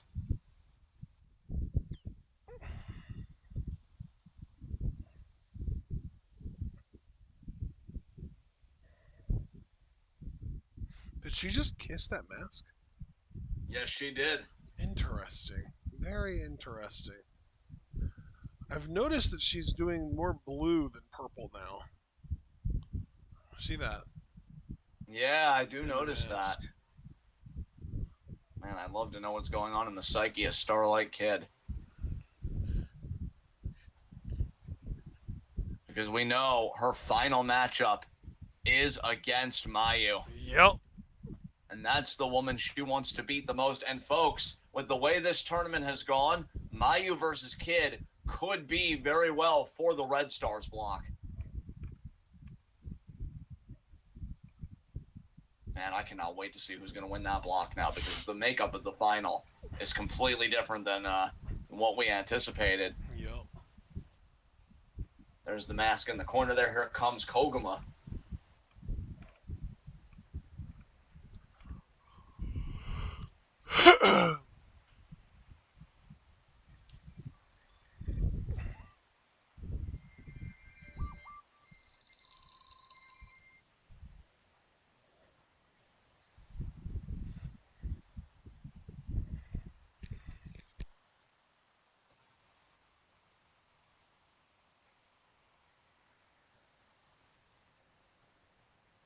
Koguma there, saluting the audience. There's the bow. From Starlight Kid, I am definitely not taking Koguma lightly. She even mentioned Koguma by name in her victory speech after winning the title, saying she would defend the championship against against anybody.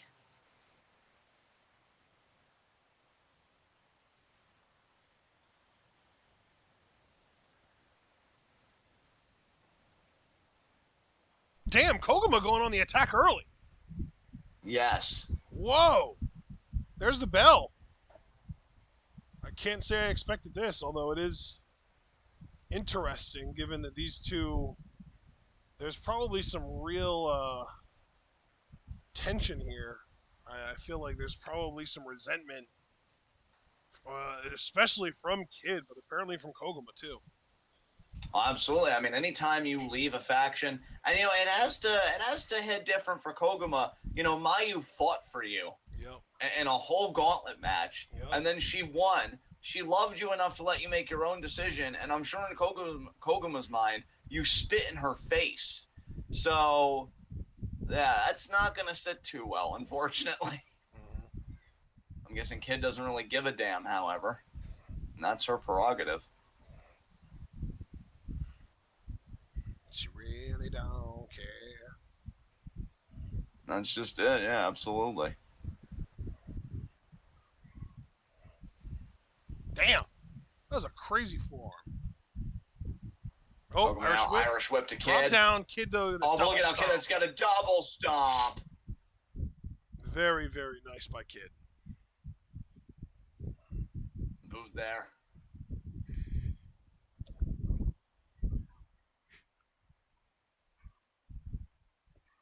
Nice arm drag. Another nice arm drag, this time from Koguma. Kid with the leg sweep.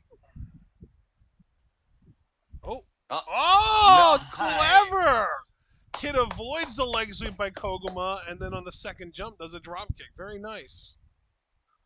Stomp there.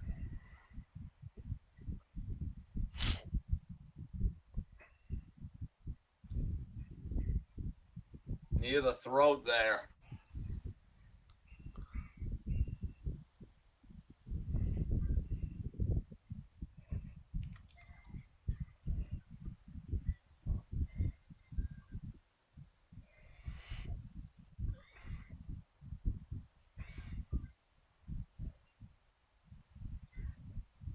Now the pull of the hair there. Starlight Kid just thinking, I can do this all day, Koguma. Not a problem. What a boot to the side of the head. Sledge to the back.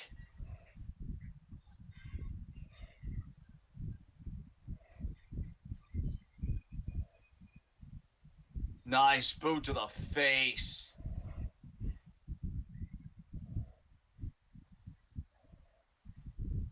Kid really favoring the back of her neck. She keeps going to that, but she is on the offense right now. Yep. Just stomping on her throat, literally. Hey, whatever gets the job done. That's the new Starlight Kid. Yep. Honor, conscience, compassion need not apply. Then hell, if we thought Starlight Kid liked the auto tie way before, the idea that that path is what finally nabbed her the high-speed championship, I'm sure that hit a certain register with Kid. Koguma trying to stay in this here. She just got her by the hair. Oh, forearm.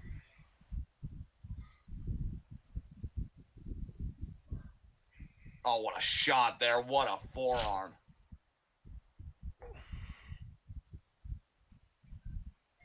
Kid just laying into Koguma here.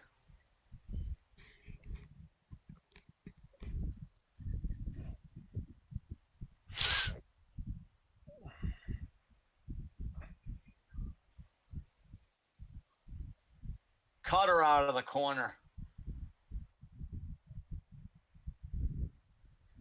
Kick out.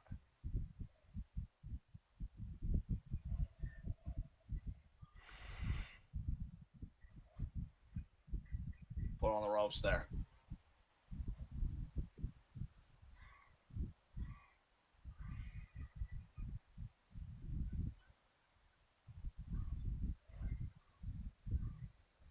Oh, wow. Stomp there, and I think that might have actually caught Kid in the back of the head and neck, it looked like. Check out. And we know Kid's been favoring that area. Koguma obviously has got a sense of ring savvy. Wanted to take advantage of that. Nice Rana there.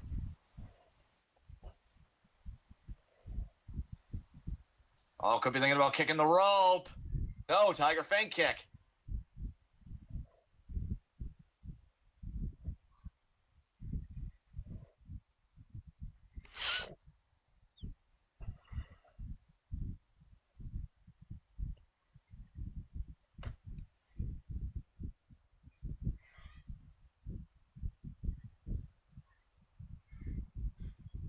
Kid now. Gonna shoot Koguma off the ropes. Countered. Oh, Kid whips around. Oh, caught Koguma. Could be the DDT on the apron. Oh, wow, that's huge. Damn. I'll tell you, if Kid was favoring the back of her head and neck, she just made sure that Koguma feels the same way. Holy crap, and now what's this? Ruka gonna hold her in place. Referee trying to get her off here. Oh, wow. Kid, I think, was maybe thinking moonsault. Ruka grounded that flight plan.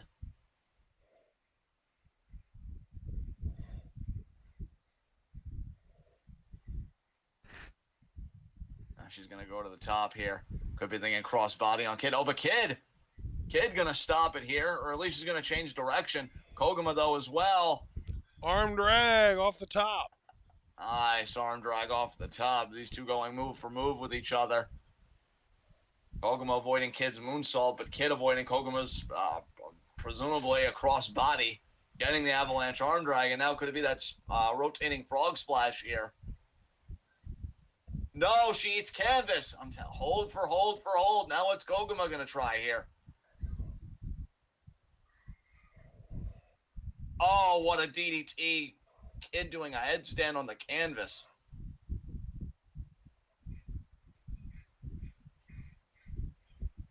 And the new high-speed champion, finding that all is not luxurious when you are a title holder. Now Koguma. Oh, Kid misses the drop kick. Koguma doesn't, though. Gets the drop kick. Oh, the match is starting to pivot a bit in Koguma's direction here. Kid off the ropes. Koguma with a roll up. Caught again by Koguma. Kick out. That was a snug cradle, too. Kid charges. Koguma sends her into the ropes. Victory roll! Wow! 2, no! Very unique roll. Kid reverses. Koguma reverses. Kid reverses. 2, Koguma kicks out. Kid now with a crucifix pin. Ooh!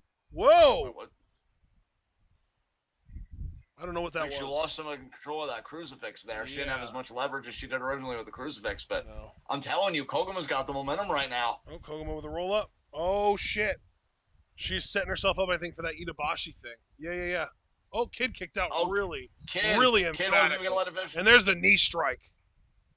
I think Kid needed that for a breather. Again, you could definitely tell the momentum was pivoting in Koguma's favor. Yep. And I think you're right, brother. You saw that rolling exchange. I actually like the sentiment behind Koguma's maneuver. Disorient your opponent and then get all the leverage you can. That's very smart.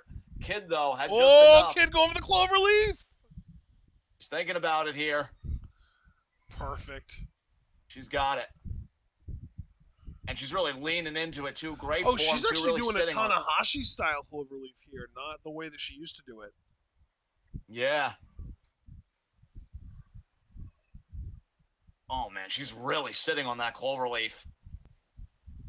Koguma there gets to the ropes. Good job, Koguma. Kid, though, going to milk the hold. She knows she was losing momentum. She wants to weaken Koguma as best she can. Now the small of her back's got to be killing her.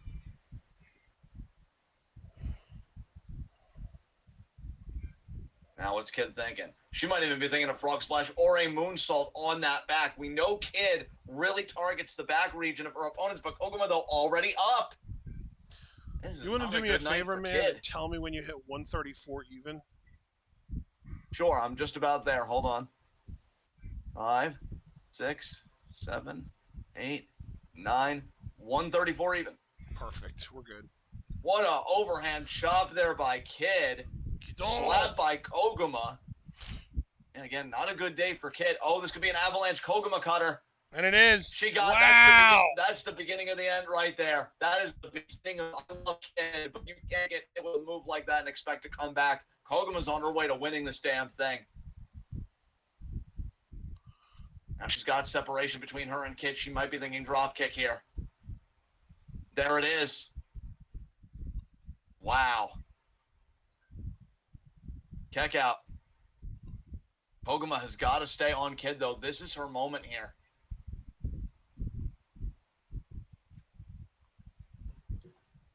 She gets this. It's over. Kid, though, going low. She knows it. Kid just as aware as I am of her reserves. Back elbows there. Escapes. Another Koguma cutter. Is that like the third Koguma cutter in this match? 1 count. Again, Kid finds a way to counter. She needs something because this is the that's it. Oh my God, release. Yeah, that's it. It's over. Koguma She's not really going for had the pin Kid's though, it number looks here. like. Yeah, but Kid's got to be weakened enough that Koguma can get another one easily. And what's this now? Oh. She's gonna swing Kid. The merry-go-round sleeper.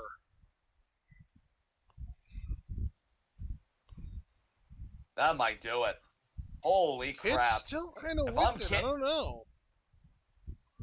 Kid can get to the ropes here. Body scissors. The grapevine. Oh, my God. Oh, my. Stepping in here, ref? No, Koguma let go. I don't know what. Koguma now. I think Koguma wanted the ref to count there, and he didn't. That was weird. Koguma's a long ways away. What are you doing all the way over there? Top rope? What are you thinking, Koguma? Kid has no idea where she is. Crossbody might do it here. Oh, my God. Drop kick to the back. It's over. It's over. Yeah, this is it. That's it, yeah. Guys, if I'm Kid, Wow. I'm terrified. Koguma dominated. Low-key, Koguma kind of played with her food there at the end, too. Yeah, Koguma dominated.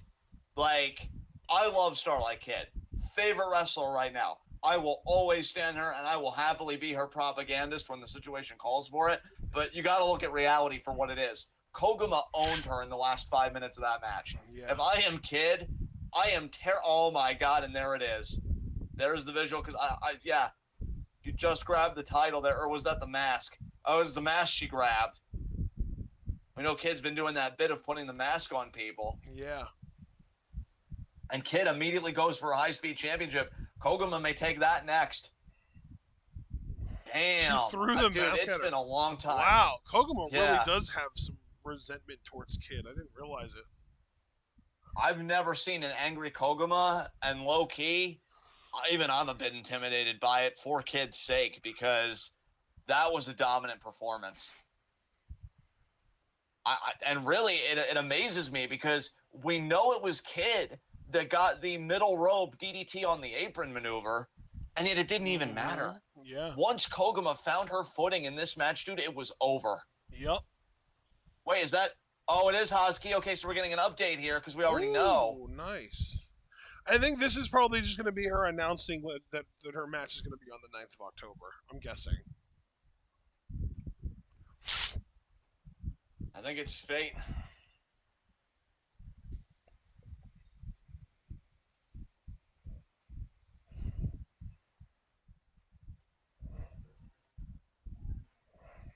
Yep. About facing me in my return match.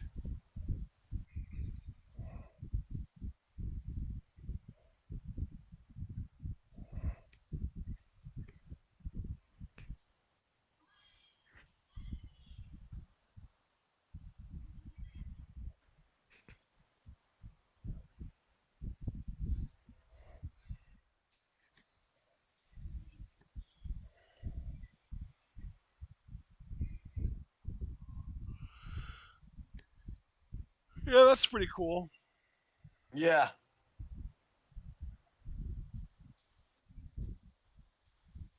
It's like, I came back, and now you're coming back. We both came back. We're comebackers.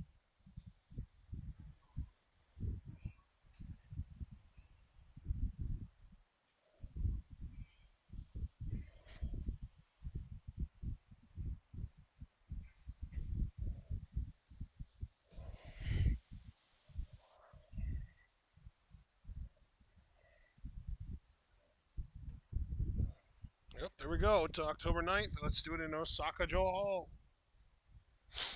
I'm here for it. God, I want to be able to sit like that one day. I just, gotta work on my hamstring, calf, and heel flexibility. All right. Very cool. Handshake. Keep it clean. You'll love to see it. This is very not Oedo Tai of Hazuki, so it's becoming more and more clear that she won't be going back to them. Yeah.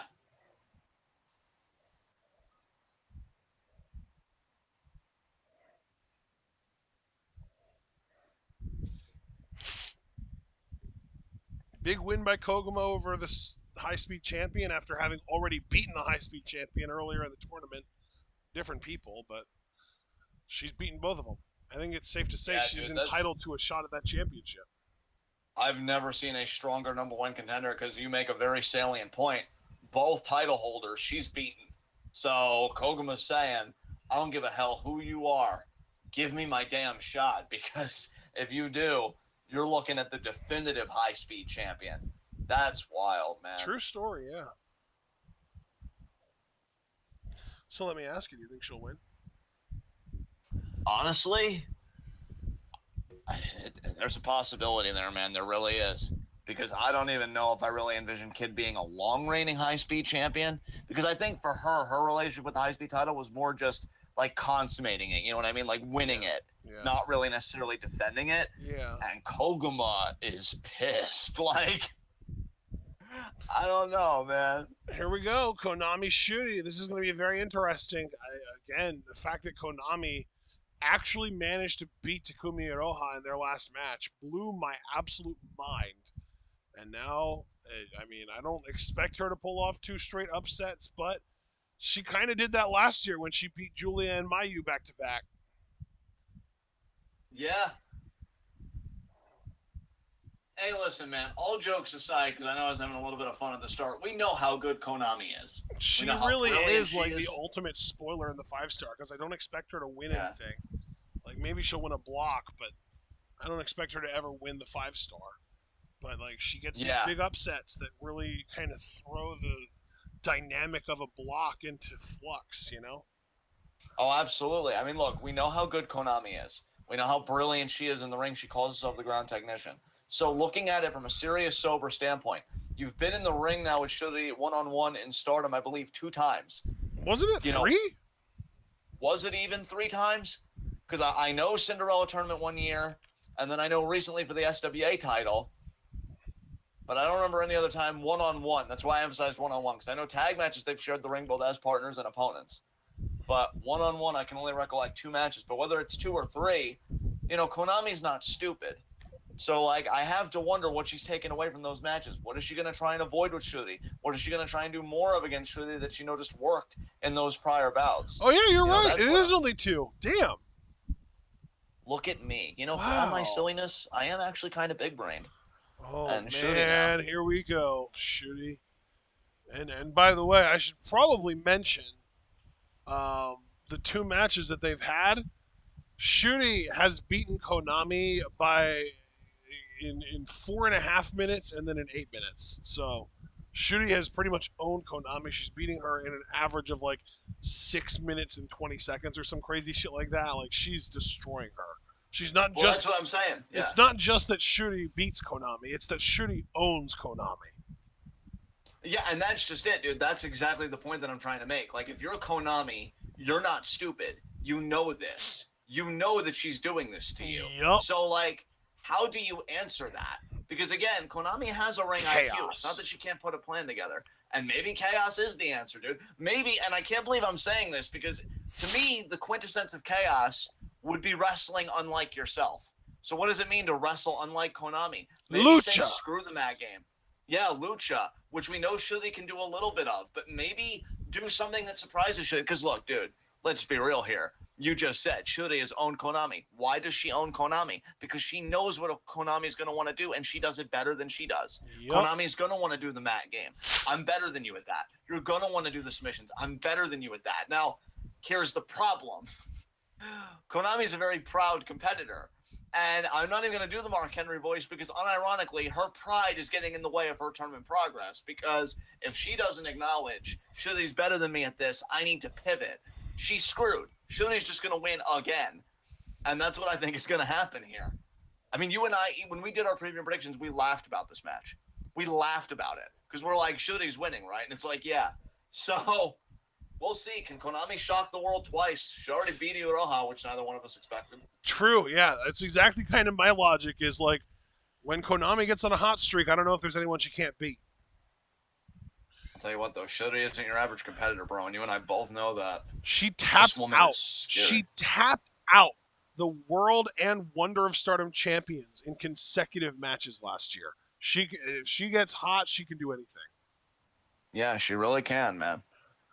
That's why this matchup between them might be the most intriguing of them all. Yeah. Because Shuri is coming off of a draw. Konami's coming off of a win. The scales seem to be tipped in Konami's favor. But again, you see already Konami playing that game with Shuri. But it's a game that Shuri is just better at. Yeah. I mean, you can already tell. Yeah, there you go. Shuri catches the leg. Yeah, you can already tell that Shuri has the superiority in this exact sort of style. I mean, in a way, look, man, as a guy that's hard-headed and proud and steadfast in his own passion, I can appreciate Konami's ambition. There. I can appreciate Konami's full-blown arrogance, but you want to win. And if you're going to win, you need to take stock of reality before See, now, in my else. mind, that could have very easily just been Konami feeling Shuri out and being like, so, are you having an off day today? Can I get one up on you doing this? And now she knows, like, no, you can't, so do something different. And now we're going to the grappling. So we went from the strikes to the grappling. Let's see if Konami can get one up on Shuri in this category. And it looks like that's a pretty firm no, but we'll see. It's still going. Konami's trying her best. Well, she's got her in the side headlock. Position and in a way, yeah, she kind of did. Nice. Chancery. Yeah. Let's see, though. Shuri. Wrist control there, wrist lock. Roll by Konami. Gonna pivot. Try for the leg and got the leg. Single leg pick. Now she's got the front. Oh, but look at how Shuri just like that, though. Yeah. Effortless. Oh. See, you know what, though? I will give Konami credit. It seemed like Shuri was looking at one of Konami's legs. Konami never stopped moving her body. I think when you're working the mat with somebody, what a takedown. Wow, when you're working the mat with somebody, you want to keep your body moving. You never want a limb in stasis because that's a limb asking to be picked. Yep. Konami there, front chancery again. Shuri, though, controls the wrist.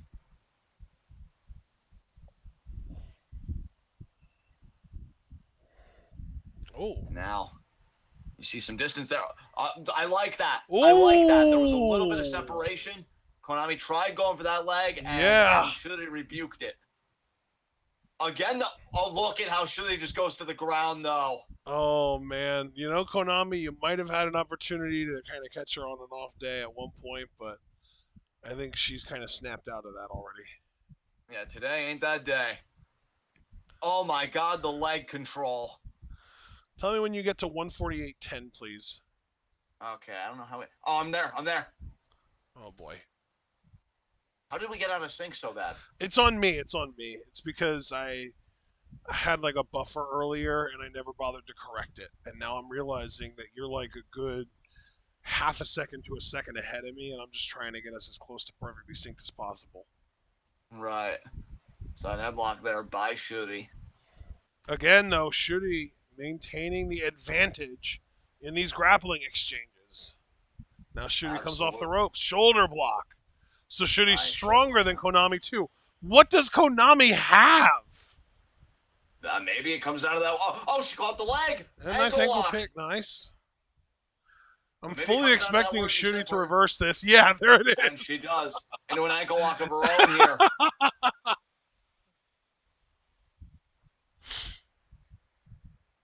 See, Konami attempted to reverse it, but Shuri was smart enough to let go, so she would just flip through. Oh my god! Now Shuri with these oh shoe my kicks. god! Jesus. Shuri is shameless about these. Oh god! Oh, Whiffed. Konami ducked.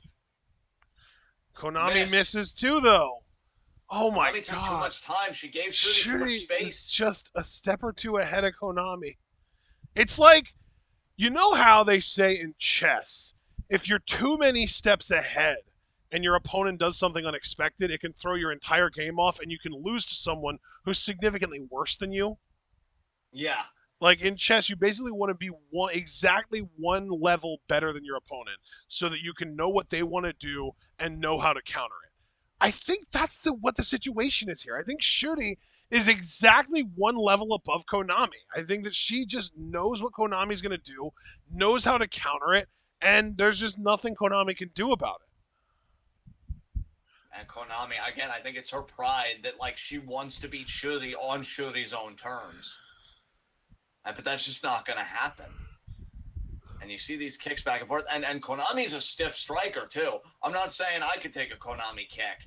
But compare that to Shuri, who I feel like my soul would leave my body forcibly if she kicked me in the damn back. And yeah, it's night and day. If not forcibly, we'd certainly have a meeting about it. Like, hey, I didn't sign up for this, so can I leave? Preferably out the mouth. Yeah. It's like, no, stay in here. But it really hurts. She is on the ropes there, Shuri. You gotta let go. Good job. Yeah, sure that you're the last one that needs to milk a hold ever. Have you seen you? Yeah, really. Oh god, double knee gut buster. Konami though! Ooh, nice. Konami actually reversed into a submission here. Crucifix armbar looks like.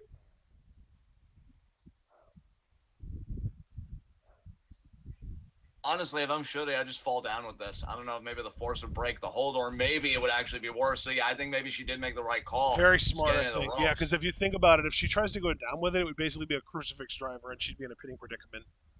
Yeah, that's true. Konami had all the leverage in that situation, so Shuri kind of negating that. Great job by Konami, though, to keep on her. Oh, but now Shuri reverses thigh kick. What a thigh kick. Thigh kick. Thigh kick. Thigh kick. 5 in a row. Spin kick by Konami. Got there. Oh, Jesus. She kicked her in the face. That might be the most damage that Konami has done in all 3 of their matches combined. I think you might be right about that, unironically, yeah. That kick. Rock Shuri there, but now it's what Konami decides to do with it. And what is she going to do? Get caught. Oh, no. Oh, there's the knee bar. Oh, God, that's rough. Oh, Shuri had to let go. But what damage did she manage to do while she had that locked in? I can only imagine. Yeah, that's what I'd like to know. Because keep in mind, too, that arm trap stretch muffler that Shuri employs might be softening Konami over there. But Konami, though, slap. Almost like a palm strike right to the face. Oh, man. Avalanche octopus here.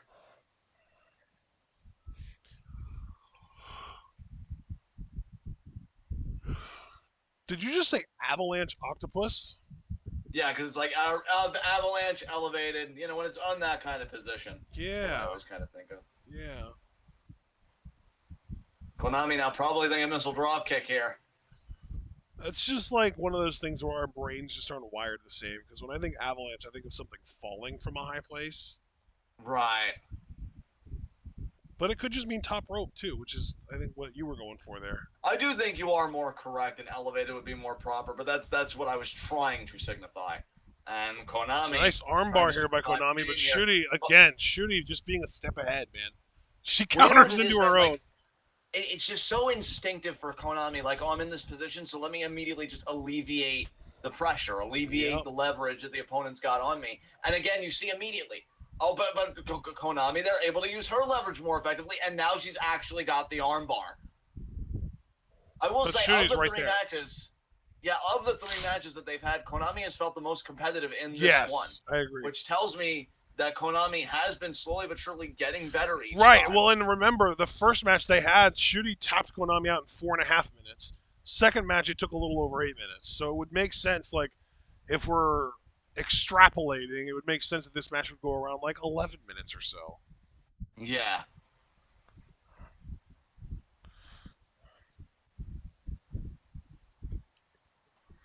Oh, wow. Nice German. Oh, but Konami ate it. Fighting through the pain. Hits a German of her own. Shooty fighting through it. Misses the roundhouse. Konami with another What German. a German by Konami. Shooty again. There's the running knee. Sheesh. Wild.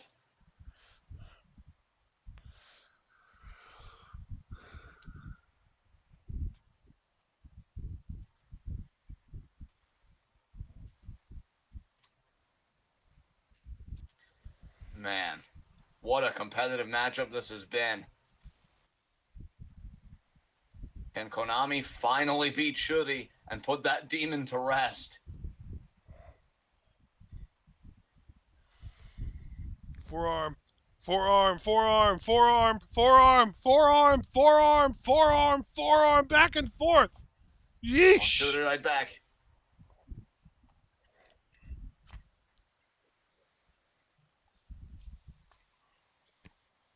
What a kick there.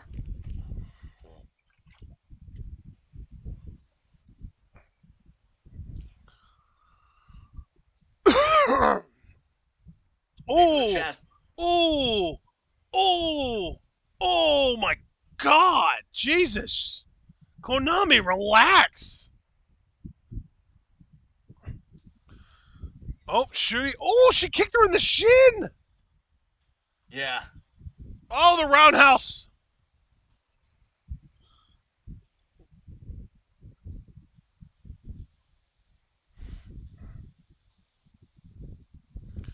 Konami kicks out. Good job, Konami. Kick out again. I'm just waiting for Shuri to go for that blue dragon. Yeah. Genbu.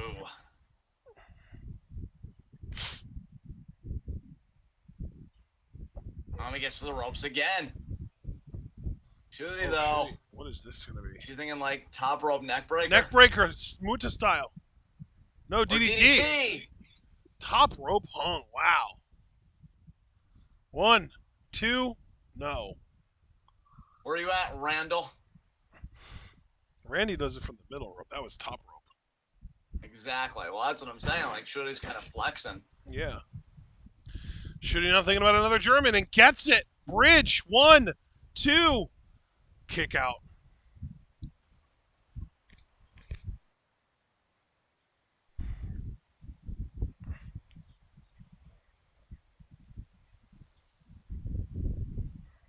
Ref asking Konami if she can continue here. Konami. Oh, the spinning back fists from Shooty. 3 in a row. I can't imagine how Konami would win this match. I can't either, unless she caught Shuri the way she caught Iroha with like a cradle, but... Oh, we've seen Shuri do this. She gets this. It's over. Konami counters. Victory roll. 2. Reversed. 1, 2. Reversed. 1, 2. Kick out. Oh, Konami trying to fire up here. Kick. No. Missed. Shooty, another go behind. Sleeper. I would mark the fuck out if she spun her around and went for a gotch style pile driver right here. Dude, I had literally the exact same thought.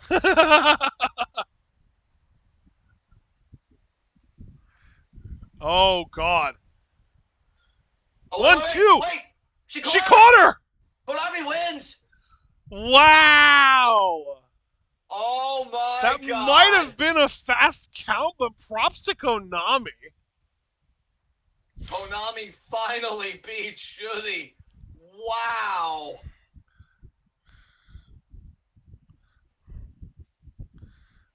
Oh, that's gotta feel good. That's gotta feel real good. No kidding, yeah. With that win, Konami takes the lead in the Blue Stars block, by the way. Are you kidding me? If Holy Tam shit. if Tam beats Iroha in the next match, Tam would retake the lead. But in any other case, if that goes to a TLD or if Iroha wins, yeah, Konami's at the front of the pack. Now, granted, Tam did win the head-to-head between her and Konami Yeah, that's in what I'm case they saying. would ever tie. That's why I'm But saying yeah, it though, because Tam would be at 8 points if she would beat Iroha, and that's what Konami's at. So they would have the same amount of points, but because of the head-to-head, Tam would be number one in the block at that point. wow. Yeah, Wow, Shuri, she finally beat you. Konami and Momo. Although technically, as of right now, Konami is by herself at the front of the entire 5-star with 8 points. If we include matches that haven't happened yet that we already know the result of, she and Momo are at the front of the pack with 8 points apiece. Can you imagine a Konami Momo final? That That would is be so pretty weird. dope. I would be very happy with either one of them winning, honestly. It would be Yeah. really fitting, too, because remember, back in July of 2020, when we came back from COVID, the big three-way was Mayu, Konami, and Momo. It was the world champion versus Momo and Konami. And bro, let's remember in more recent history, Konami did take Utami to a draw on a Stardom show. We Yeah, know Utami's weakness is technicians, so it's not like Konami would be a walk in the park for Utami at all. I don't think it's fair to say Utami's weakness is technicians. I think it is if you look at history. I mean, Shuri's taking her to a draw. Konami said, well, I guess weakness would imply that she loses to them, but even so, she can't beat them easily. So, like, Yeah. you know, you can argue semantics with me all you want, but the proof is in the matches. Yeah, I would. She struggles with technicians. I think her biggest weakness is going to end up being striking, though. I mean, we'll see. I mean, well, we won't be able to put that to the. Well, I mean, we still might be able to put that to the test, but with Julia out of the running, you know, one of the biggest people that would have put that to the test is out. Well, look at Micah. Micah beat Utami. She's a striker slash. No, she's just a powerhouse. Like she's a striker. Yeah. I was gonna say slash submissions, but literally the only submission she does is the sleeper. So like that's not even fair to call her a submission expert or anything. She's just a powerhouse and a striker. She does, the lariats and shoulder blocks and stuff.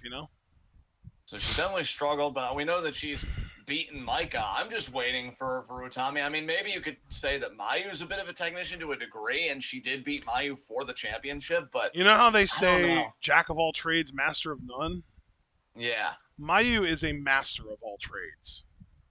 Yeah. You get her in that ring, and there is nothing she can't do. She's more athletic than everyone. She's stronger than almost everyone. She's more flexible than everyone. She's better at submissions than people give her credit for. She's better at striking than most people would realize. Like, she's just great at everything. Yeah. No doubt about that. Oh, this is so interesting. I feel like this is a weird example where Tam, within the confines of Stardom, Tam's like kayfabe power level is like third or fourth highest in the company, but you stack her up against Iroha, and I feel like it is the starkest contrast between Iroha and a top member of the Stardom roster. Because you compare Iroha to Mayu, and it's like Mayu's svelte, but she's tall and she's powerful for her size.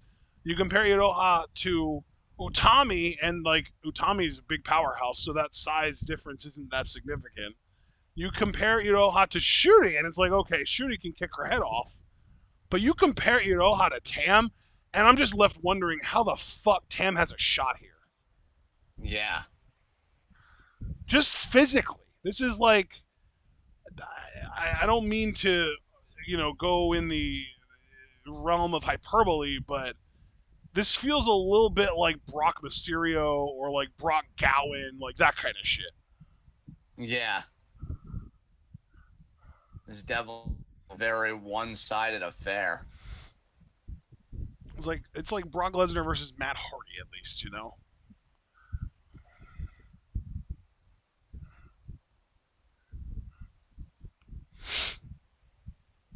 Here we go.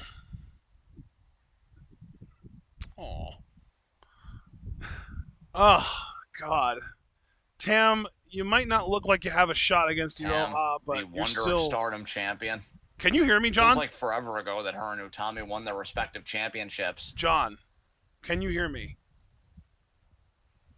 That's a no. Each looking to build their legacies with those titles. Referee now checking Tam. Iroha is no joke. I mean, everything you said, I co-sign heartily. Iroha there, the show of respect. Tam reciprocating. Seemingly no deviousness here. There's the bell.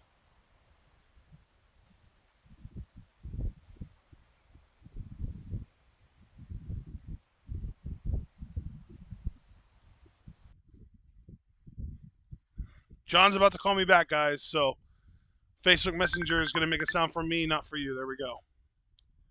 Are we good? Yes. Great. So what were you saying that I was missing, apparently? I apologize. I was basically just saying, Tam, even though you don't look like you stand much of a chance against Iroha, you're still number one in my heart. Yeah, there you go. I mean, and again, though, like, I know transitive property doesn't translate in wrestling, so to speak, but, Oh, my. you know, Tam has Konami's number, and Konami did upset Iroha. So, hey, if Konami upset Iroha, that does tell me, you know, she's human, she's beatable. So, Yeah, that surprised the hell out of me. Oh, Iroha now with a kick to the gut. Snapmare. Man, Iroha's physical presence. oh, Iroha's physical presence is just something that we don't have in Stardom, you know? it's certainly not on a stomp there. Like, just the space that she occupies just feels different, you know? Oh my God, that scoop slam. Jesus. Stomp to the Lord. back of Tam there. Oh, going for a Boston Crab? Spins her over. Got it, locked in. Tam's not used to this. No, she's not. Tam's like, what am I, a rookie? What is this?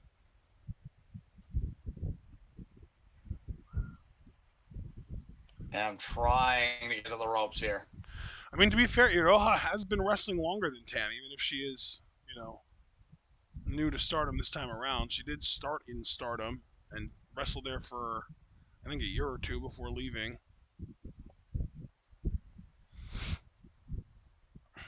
Oh, wow. You notice how as soon as Tam got to the ropes, Iroha broke, but as soon as Iroha broke, she was back on her feet ready to go on the attack.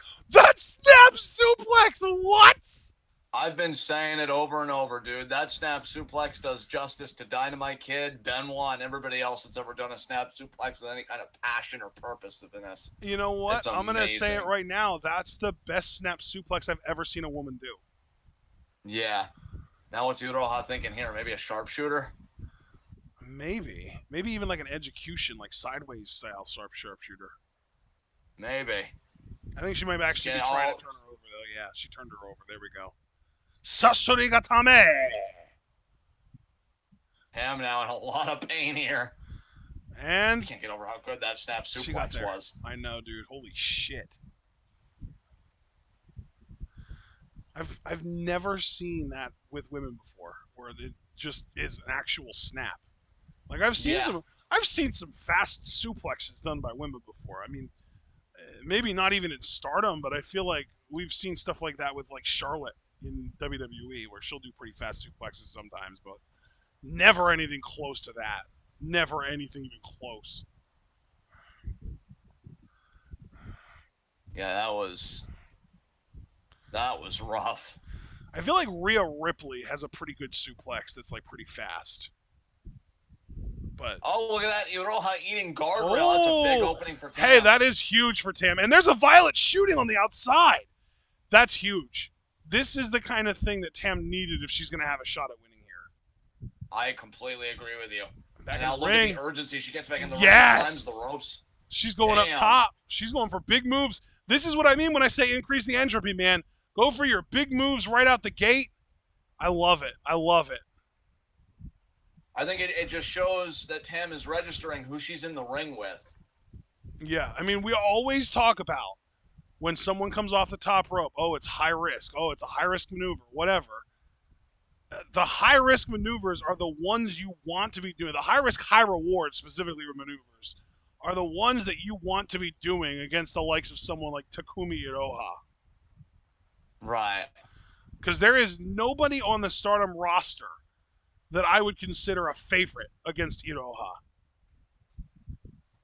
Yeah.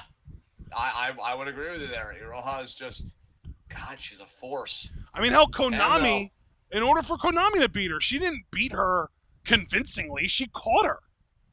Yeah. That's going to be... Oh, what a thigh kick. I'm pretty sure that's going to be the only way Iroha loses in this tournament is getting caught, like fluky wins. Hell, that's how Mayu beat her last time they met for the World of Stardom title. Exactly. I mean, yeah, that's perfect. Even Mayu can't beat her convincingly. So Tam has got to find a way to survive. I mean, dude, I remember the beatdown that Iroha gave Mayu. We came away from that match feeling like Mayu didn't even really win. She just survived.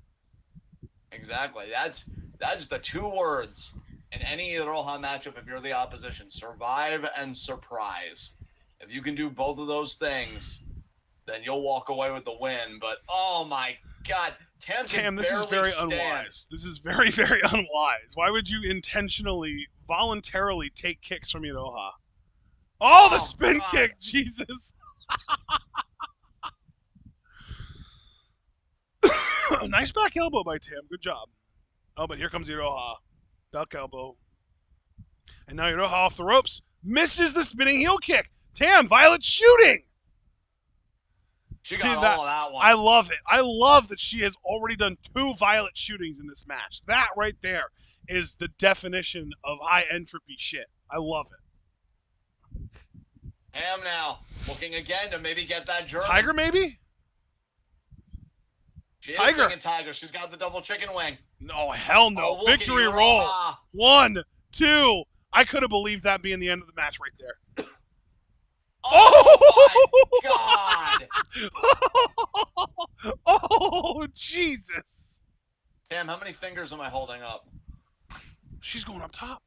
She's going up top, John. What's she going to do? I've never seen Iroha go to the top rope. What the hell is this? Me neither. It's going to be oh my God, if it's a double stomp, she'll kill her. Senton, wow. A nice looking one, too. Oh, Tam kicks out. For some reason, there was a part of me, because of the way Iroha was pinning Tam, I thought she was going to grab her arm and hook her other arm with her leg and go for a crucifix pin attempt there. Yeah. Dude, Jesus Christ. Like the Cody Rhodes reversal to the coffin drop kind of thing. Yeah. Oh, she's thinking running 3 already. Yo, she could get it right here. No, Tam escapes really quickly, actually. Reverse roundhouse. Yes, Tam. She got all of German. She got it. German. Bridge. 1, 2. I love the way the ref jumped into that pin count. That was great. Tam, you got to think Tiger next, right? Oh, she might be going for $13.99. Bro, if she's not thinking about Twilight Dream, she ain't thinking at all. Oh my God, Iroha closes the fucking gap. And she grabs the foot into that. Genius. Her ring IQ might be just larger than everybody else's. I really don't know. Like that's. I mean, yeah. The crazy thing is, like, we can't even really call her a prodigy because she was kind of a late start. I think she started at like 23, 24. Then quick study would be the other thing we could call her then. Yeah. A natural, I think, is more appropriate, right? Absolutely. Look at Tam, though. I think she's working a guillotine here. Oh, you know what? I take it back. She started at 20. She didn't start that late at all. Well, then just gifted, really. There you go, yeah. Oh my God. What a very gifted athlete. Tam firing up, though. Tam ate it. She's going through it. Another Violet shooting to the back of the head. I love Tam's strategy in this, dude. Even if she doesn't win, you can't say that she didn't try her heart out. No, you can definitely tell that Tam has had a keen awareness of who she's sharing the ring with right now. Yeah. Doing stuff like this. This is like the most humble thing I think I've ever seen Tam do, because every time she goes for a high risk move and a high like variance move like of Violet shooting, it's basically her admitting, I know I'm the underdog here and I need to do everything I can to prevent what's supposed to happen here from happening. Yes. I gotta tell you too, dude. Like I even said, Twilight Dream is gonna be what it takes. That Tam screwdriver that we haven't seen her do in a long time, she may even have to bust that out if she has any hope of beating Iroha. I don't think she can physically lift this Iroha woman is into just something else. Can you hear me still? And now they're striking each other from the ground. Now Tam on her knees here. John, can you hear me still? I take that as a no. Okay. Let's try this again.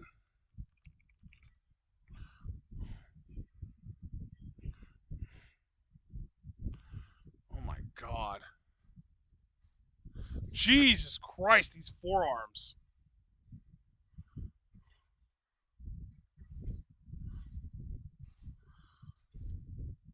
Oh my God. It happened again. Yep. Tam though forming Iroha. Yeah.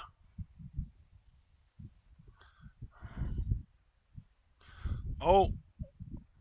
Iroha's still on her feet. Tam misses the clothesline. Double forearms. Double discus forms. They actually knocked each other off their feet. Good for Tam, honestly.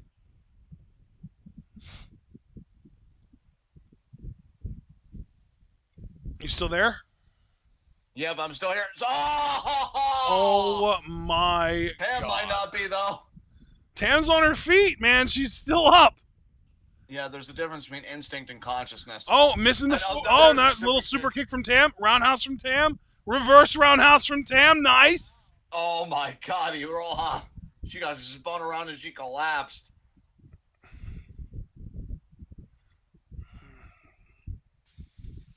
Oh, Tam firing up. She's got to be thinking Tiger, right? Oh, yeah, that has to be. I think she gets it here. She did. It. 1, 2. Iroha kicks out. Oh, that was close. That was close.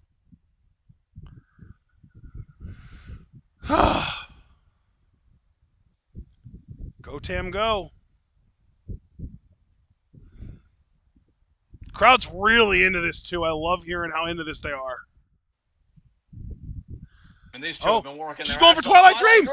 Twilight Dream is one of the few moves in Stardom that I can buy beating Iroha.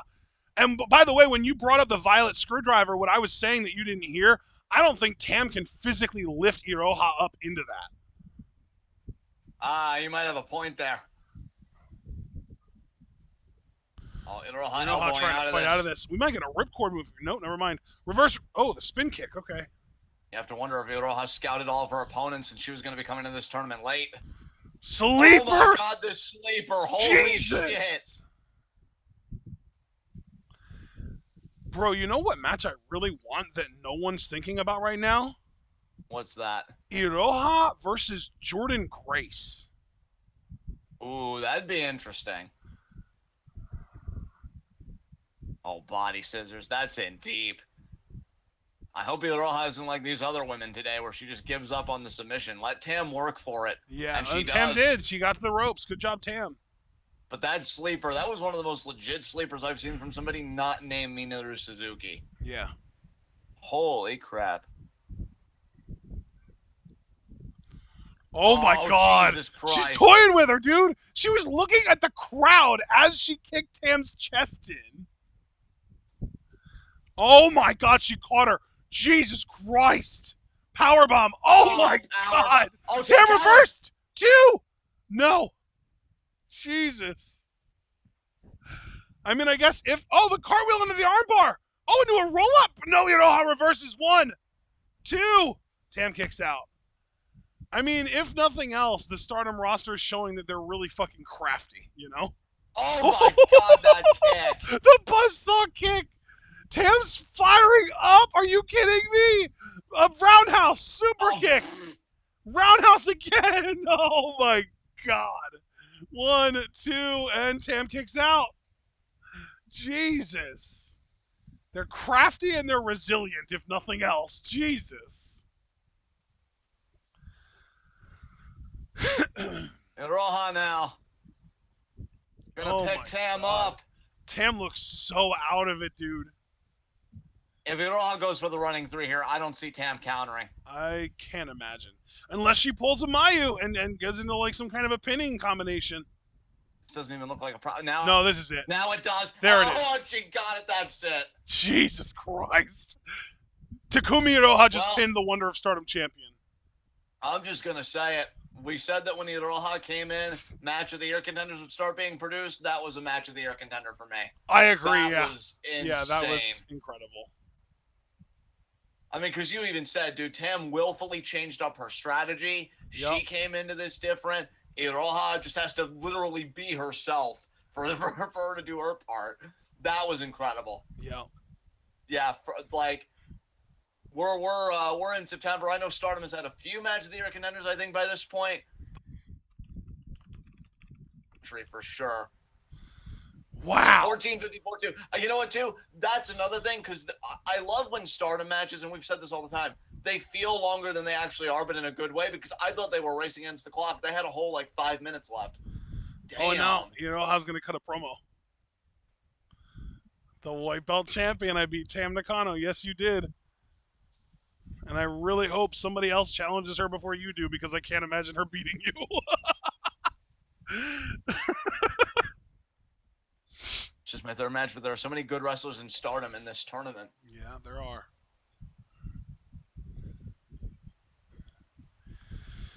Dude, she still has a match against Azumi. She still has a match against Kamitani. She still has a match against Utami and Shuri. Like, oh my god.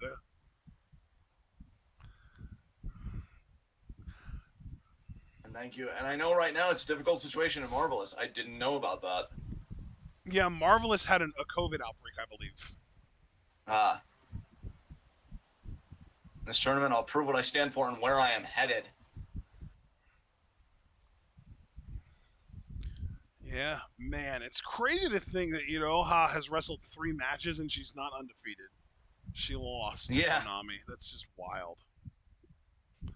Hey, if you're Konami, you're looking at Tam after the way Tam humiliated you, and you're imagining it's like, you lost to Iroha. Can't relate. Yeah. Damn. God, you know what, though? If I was Konami, I wouldn't even try talking shit to Tam, because Tam could just be like, yeah, but I beat you, bitch. What are you going to do about it? Yeah. So, dude, speaking of those two, though, you just said Tam had to win today to retake the lead. Konami is leading the Blue Stars block. Yes, she is. Konami is all by herself at 8 points. We have got Saya Kamitani, Tam, and Micah trailing at basically tied for second with 6 points. Can't believe Shuri isn't even in the second place conversation. That's Shuri rough. has 5 points. She can still take it. I mean, there's still enough tournament time left. But... You know who else has 5 points because they're locked at the hip forever? Utami. Oh man, Jesus Christ! They really are just chained to each other. Yeah, and then Red Stars, we got Momo in the lead now because Starlight Kid wasn't able to maintain her lead. She lost pretty definitively to Koguma today. Yeah, it was ugly. It was ugly. Momo, the thing is, if we're just going by matches that have actually happened so far, Kid is still in the lead of the block because she has 7 points. Poi has 5 because the 2 points that she will get from Julia haven't happened yet. And Momo has 6, as well as Julia and Himeka, also at 6. So technically, chronologically, Kid is still in the lead of the block. But using what we know in advance, right? We can Momo, the math. yeah, exactly. Momo has the most points.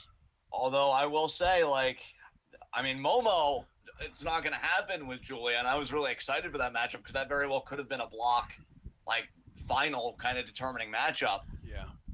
It's either going to be Momo coasts to that final or Mayu and Kid is the Red Stars block final matchup. and that's really interesting to think about. So yeah, Yeah, guys, Mayu like still has quite a few matches left. I think she's only wrestled like 3 or 4. how much more time do we Um, have on this tournament, dude? Because I know the well, it G1 goes starts through on the the 18th. it goes to the end of the month. It goes to the end of September, I believe. Okay, so we still have we still have a good bit yet. Yeah. So Mayu so far has lost to Momo, beaten Julia, and beaten Natsupoi.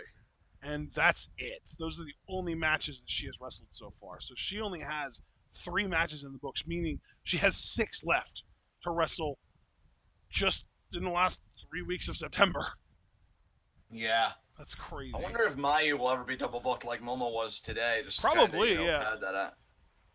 I mean, if you Yeah, think about guys. it, like I said, she has only wrestled Julia, Momo, and Poi so far, meaning the 2 Oedo Tai members that fought Momo today are still left for Mayu. So we might have the exact same situation with those 2 going against Mayu in the same day.